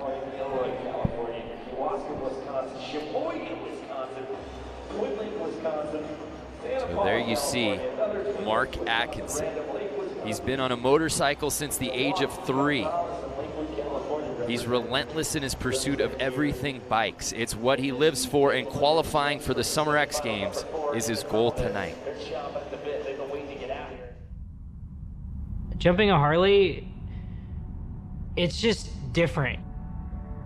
You can really feel the weight of that thing when you go 70+ feet on it, and you know that it's not made for that. You think you're supposed to go fast, and that's what you do. You just pin it. A Harley, the weight carries the bike. And I've jumped like 75 foot in first gear and barely on the throttle.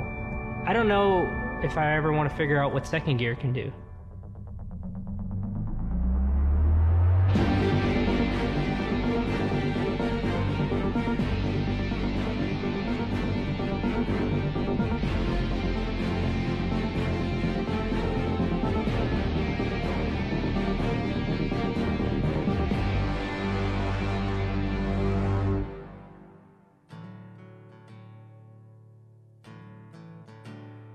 I got introduced to motorcycles when I was 3 years old. My dad got me a PW50.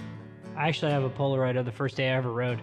My dad took the Polaroid and then it says future motocross champion on it. From 4 years old till I was about 18, I raced like religiously with my dad. That's pretty much all we did. I think I was transferring to 60s at the time from the 50 class. And that's when you learn how to jump, and everyone was jumping and everything. I ended up taking a whole summer off of racing because I couldn't jump, and I was just frustrated with that at the time. I ended up riding a lot of BMX. I just started jumping and jumping and jumping. And then I came back the next year, like fresh learning how to jump things. And then from there, it was like no stopping me. I jumped everything at every track. I was one of the smallest kids there jumping the biggest jumps, and it heavily influenced what I did on the motorcycle.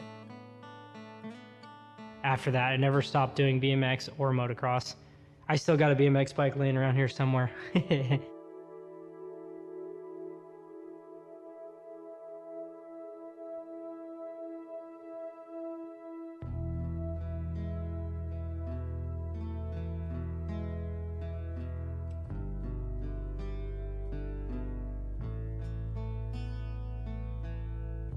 The whole Harley Hooligan movement was crazy. There was a few brands, Speed Merchant, Machine Co, and myself for Rusty Butcher. At one point, we just like kind of showed up to every track and we're like, hey, will you guys let us ride? Hey, will you guys let us ride? And we kept doing that and doing that. And we just kept riding at any track that would give us a race. And we didn't have a name, we didn't have nothing at the time. We were just showing up to ride. And then out of nowhere, we got dubbed Hooligan.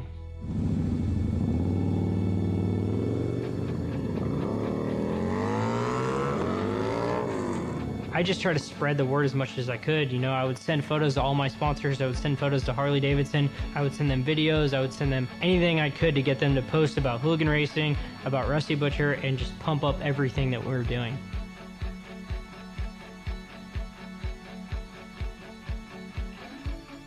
It's literally about just having fun with your friends. We want no money on the line. We just want it to be about like going out and have a good time. I always tell my riders, checkers, wreckers, do wheelies, burnouts, and give everyone a good show, you know? And that's what we're about.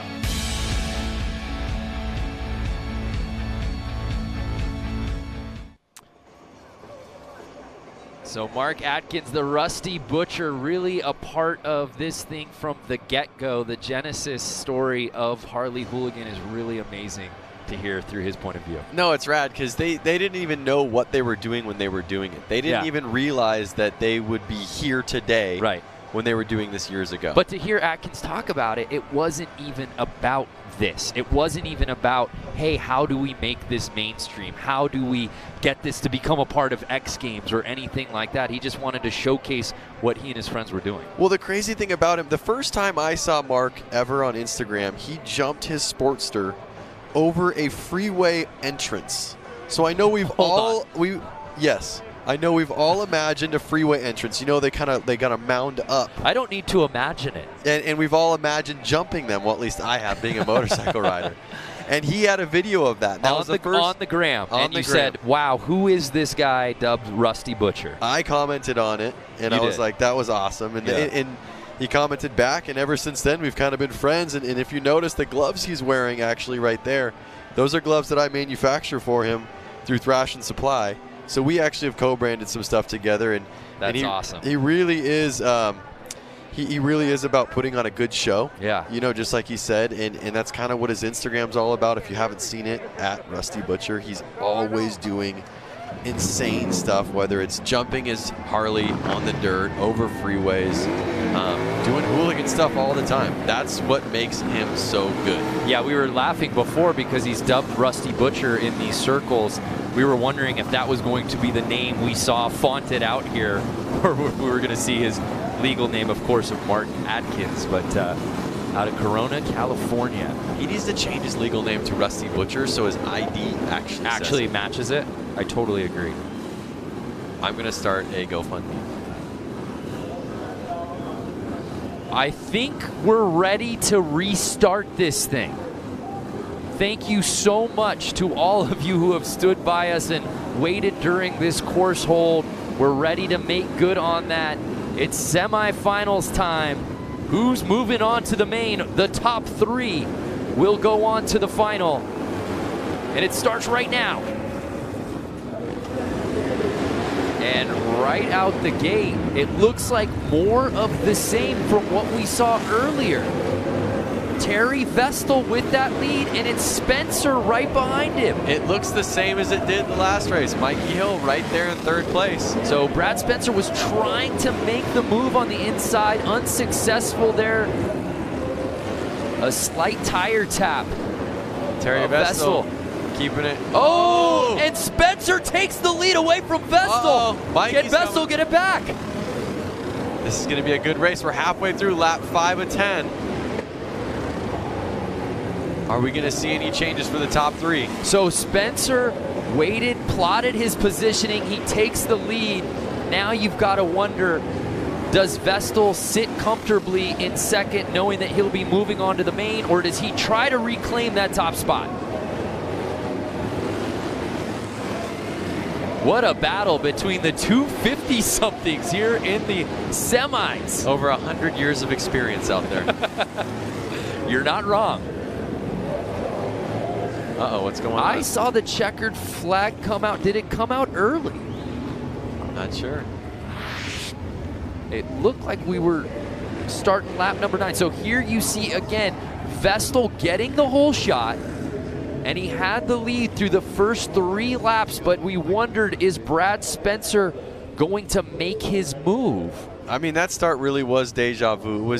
They really came out the exact same. It was a carbon copy of what we saw before Wittick went down. And there you see Spencer not content with 2.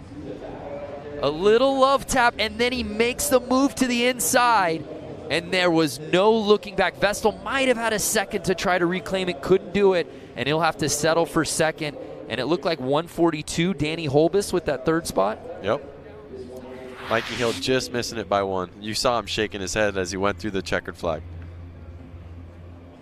Well, let's head down to Diana Dahlgren. Brad Spencer bringing in the win for semi-round number 3. How was that out there? Tell us what the perspective was like out there on the course. It was tough. I mean, Jason Terry, I had to really work that man, try to set him up, and yeah, and then everything worked mine in favor. Let's talk about the race before the red flag happened. Where were you? Did you see the crash happen? Yes, I did. I seen the crash, and then I was hoping it didn't get red flagged, and it did, and so here we are. How do you maneuver yourself around a course once there's crashes? You're always looking ahead, and you're trying to avoid them the best way you can, because indoors, there's a lot of luck that goes on. You know. All right, well, congratulations. Moving on to the main event, Brad Spencer. Congratulations, Brando, Lance, Bass, back to you. She had to throw in. Lance Bass, by the way, if you're going to rip on him. 56-year-old Brad Spencer, the oldest rider in our semis, winning that thing, moving on to the mains, along with 53-year-old Terry Vestal and Danny Holbus.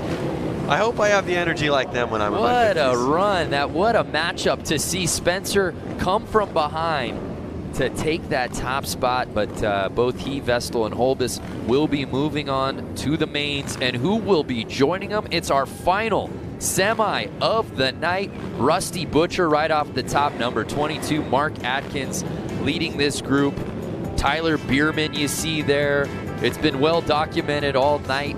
His dad was racing so well. Yep. He's not moving on, but potentially Tyler can get into the main. Of course, top 3 will be moving on. There you see 44X Dan Jacobson, our buddy who helped build US Bank Stadium, the Minnesota kid, will get to ride at X Games Minneapolis. If you're just joining us, everyone you're seeing out here has already earned a spot to X Games next month. Now at stake, a spot in the main. Top 3 will be moving on.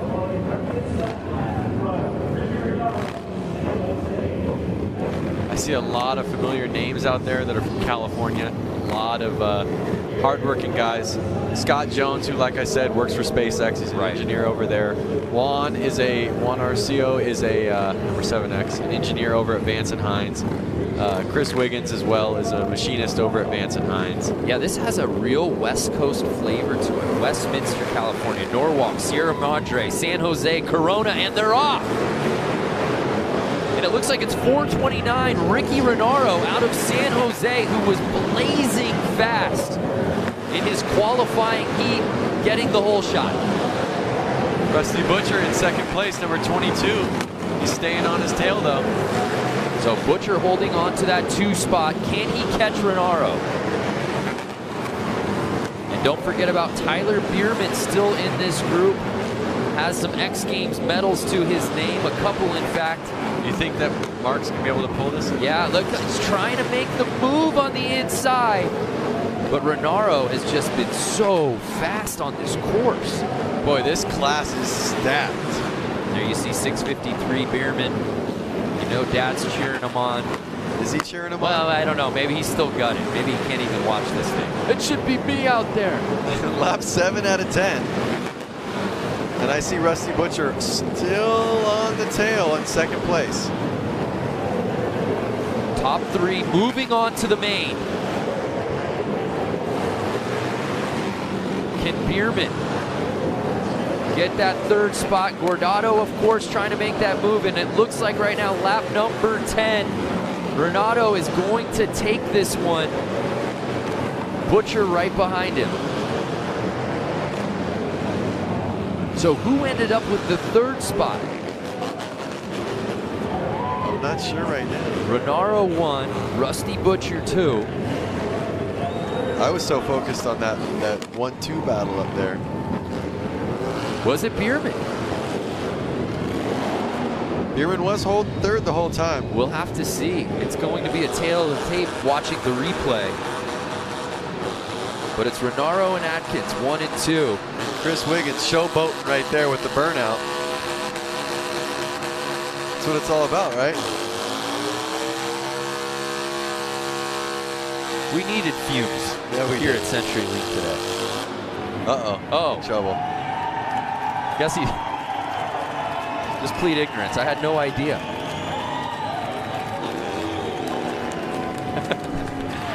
Oh, I can't burn out. Oh, I see. Okay. So take another look. Now, Atkins looked like early on was going to grab the lead on the outside, but Renaro just too much on the inside, and there was no looking back. And then you see Bierman in that 3rd spot. Partner, I think he might have held on to it. Oh, but you saw 30X there. Of Nick Leonetti. Leonetti out of Petaluma was trying to make his move. So Tyler Bierman's going to the main event, X Games medalist.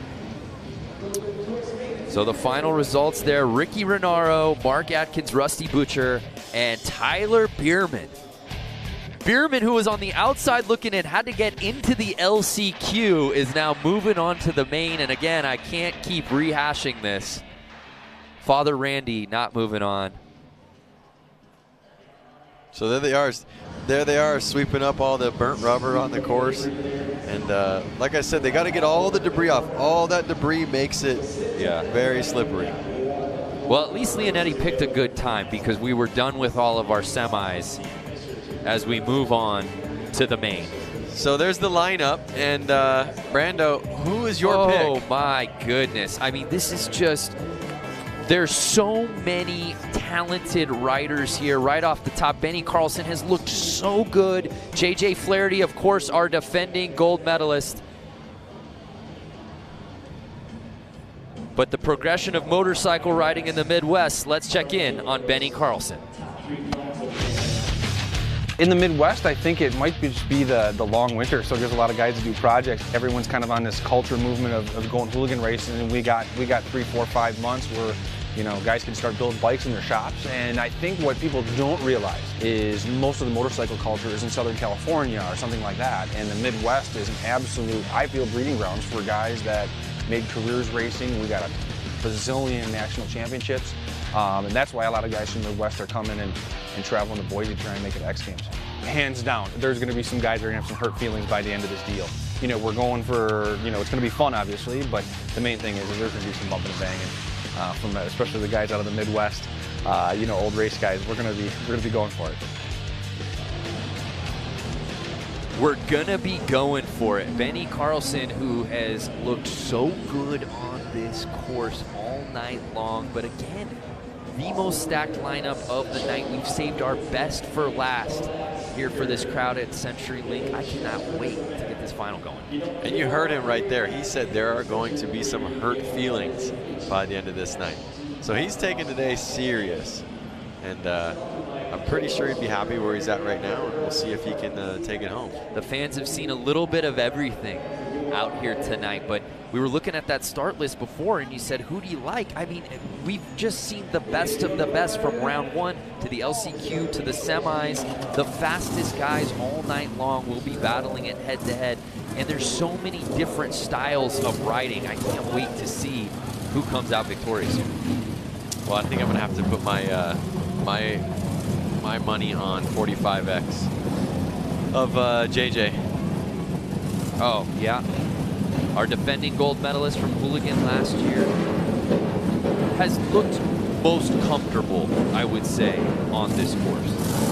He definitely has, and like he said, he's won all the races tonight, and he said that's not easy, and he said that, you know, it's anything can happen, and I don't know, I still think that he looked really confident out there, and I think he's going to be able to pull it. But again, you can't count out the guys who literally just hit the course. Of course, Atkins certainly is a name to keep your eyes on. Brad Spencer, certainly. Terry Vestal.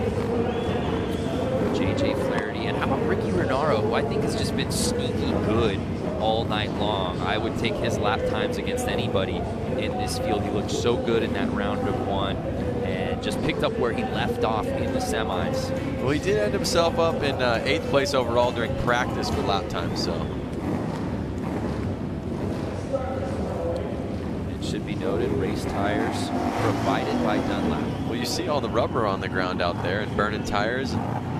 Someone's got to support them, so why not be Dunlop? There you see the number 17 plate, Sam Fisher, out of Hartford, Wisconsin. Part of our 12-man final. JJ Flaherty has looked so good. There you see Daniel Mishler, of course Benny Carlson, Terry Vestal, 429 Ricky Renaro, Flair, Benny Carlson. Is that going to affect him in this race? Clearly it was advantageous. I thought it was wind resistant, not an issue at all. And how about this guy? 7M, the oldest rider in the field by just 3 years, mind you. 56-year-old Gilroy, California native, Brad Spencer. Something crazy to think about is all the guys up there in the front line are basically winners from the night. Right. So they all have what it takes to win.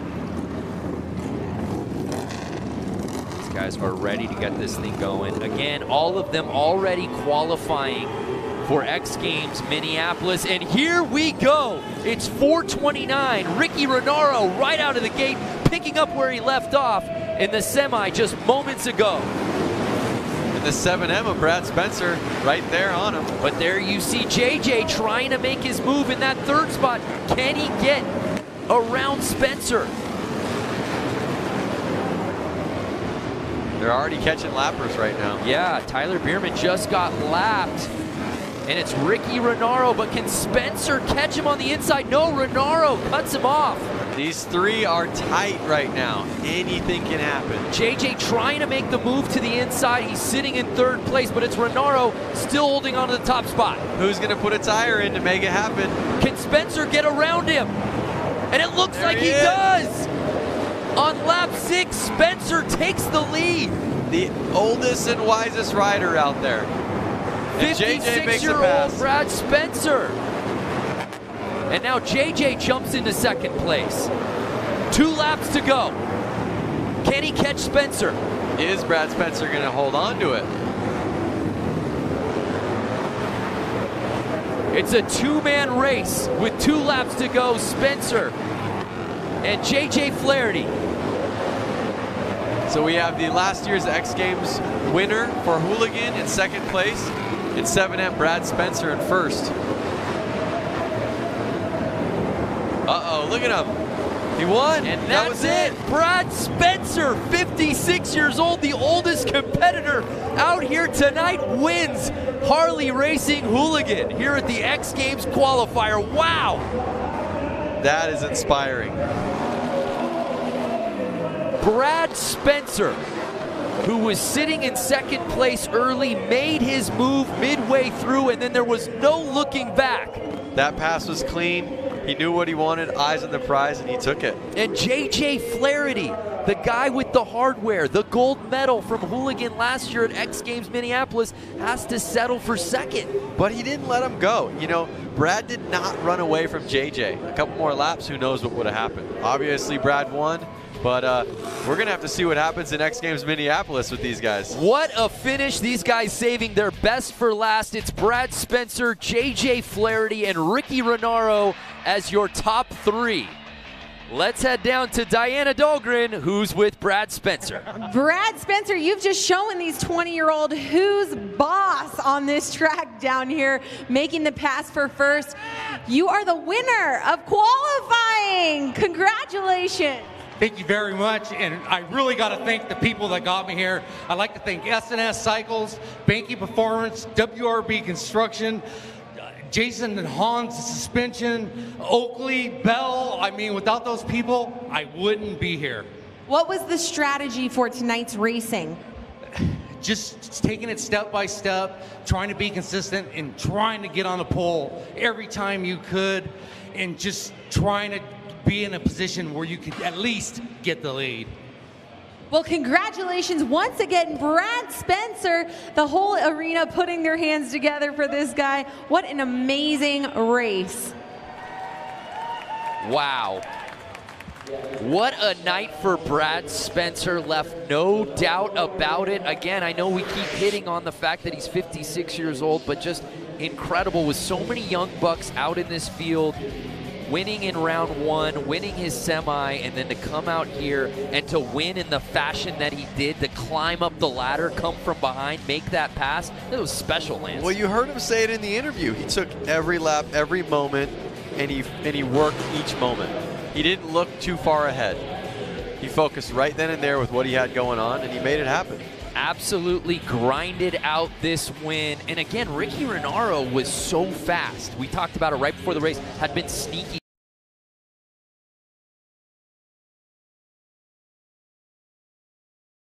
Got to be eating at him to know that he had the lead halfway through the race and wasn't able to complete it. But what a night for racing for all of hooligans worldwide, making it out here tonight in Boise, Idaho. It's Brad Spencer coming out the victor. Yep. And we're going to get to see these guys racing again in X Games Minneapolis. Man, if that's a preview of what's to come at US Bank Stadium on July 22nd, look out. All right, it is now time for our awards. Ladies and gentlemen, from the Road to X Games Boise Park Qualifier, make some noise. In third place, Ricky Renaro.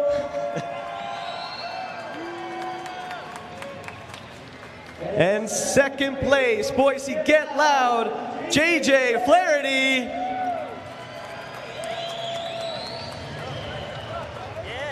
And now first place, Road to X Games, Harley-Davidson Hooligan. Make some noise, Boise, for Brad Spencer.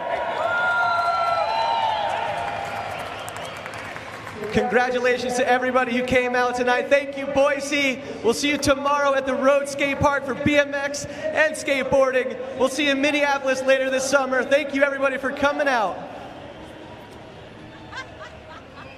Great to see the coronation of those top 3. Of course, Flaherty, we expected to be right there. Renaro leading the way halfway through, but it was Brad Spencer with some gutsy racing, grinding out the win. We'll see all 3 of them, plus 45 more that we saw out here tonight at X Games Minneapolis. Let's go do it again, man, next month. I am psyched, man. I can't wait to see these guys race again. Well, what a night for racing at CenturyLink Arena here in downtown Boise.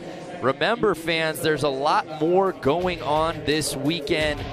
Road Skate Park tomorrow, men and women skateboard park final, as well as the BMX final. You can check out the competition schedule and all the coverage on xgames.com. For Diana Dahlgren and Lance Corey, I'm Brandon Graham saying so long from Boise, Idaho.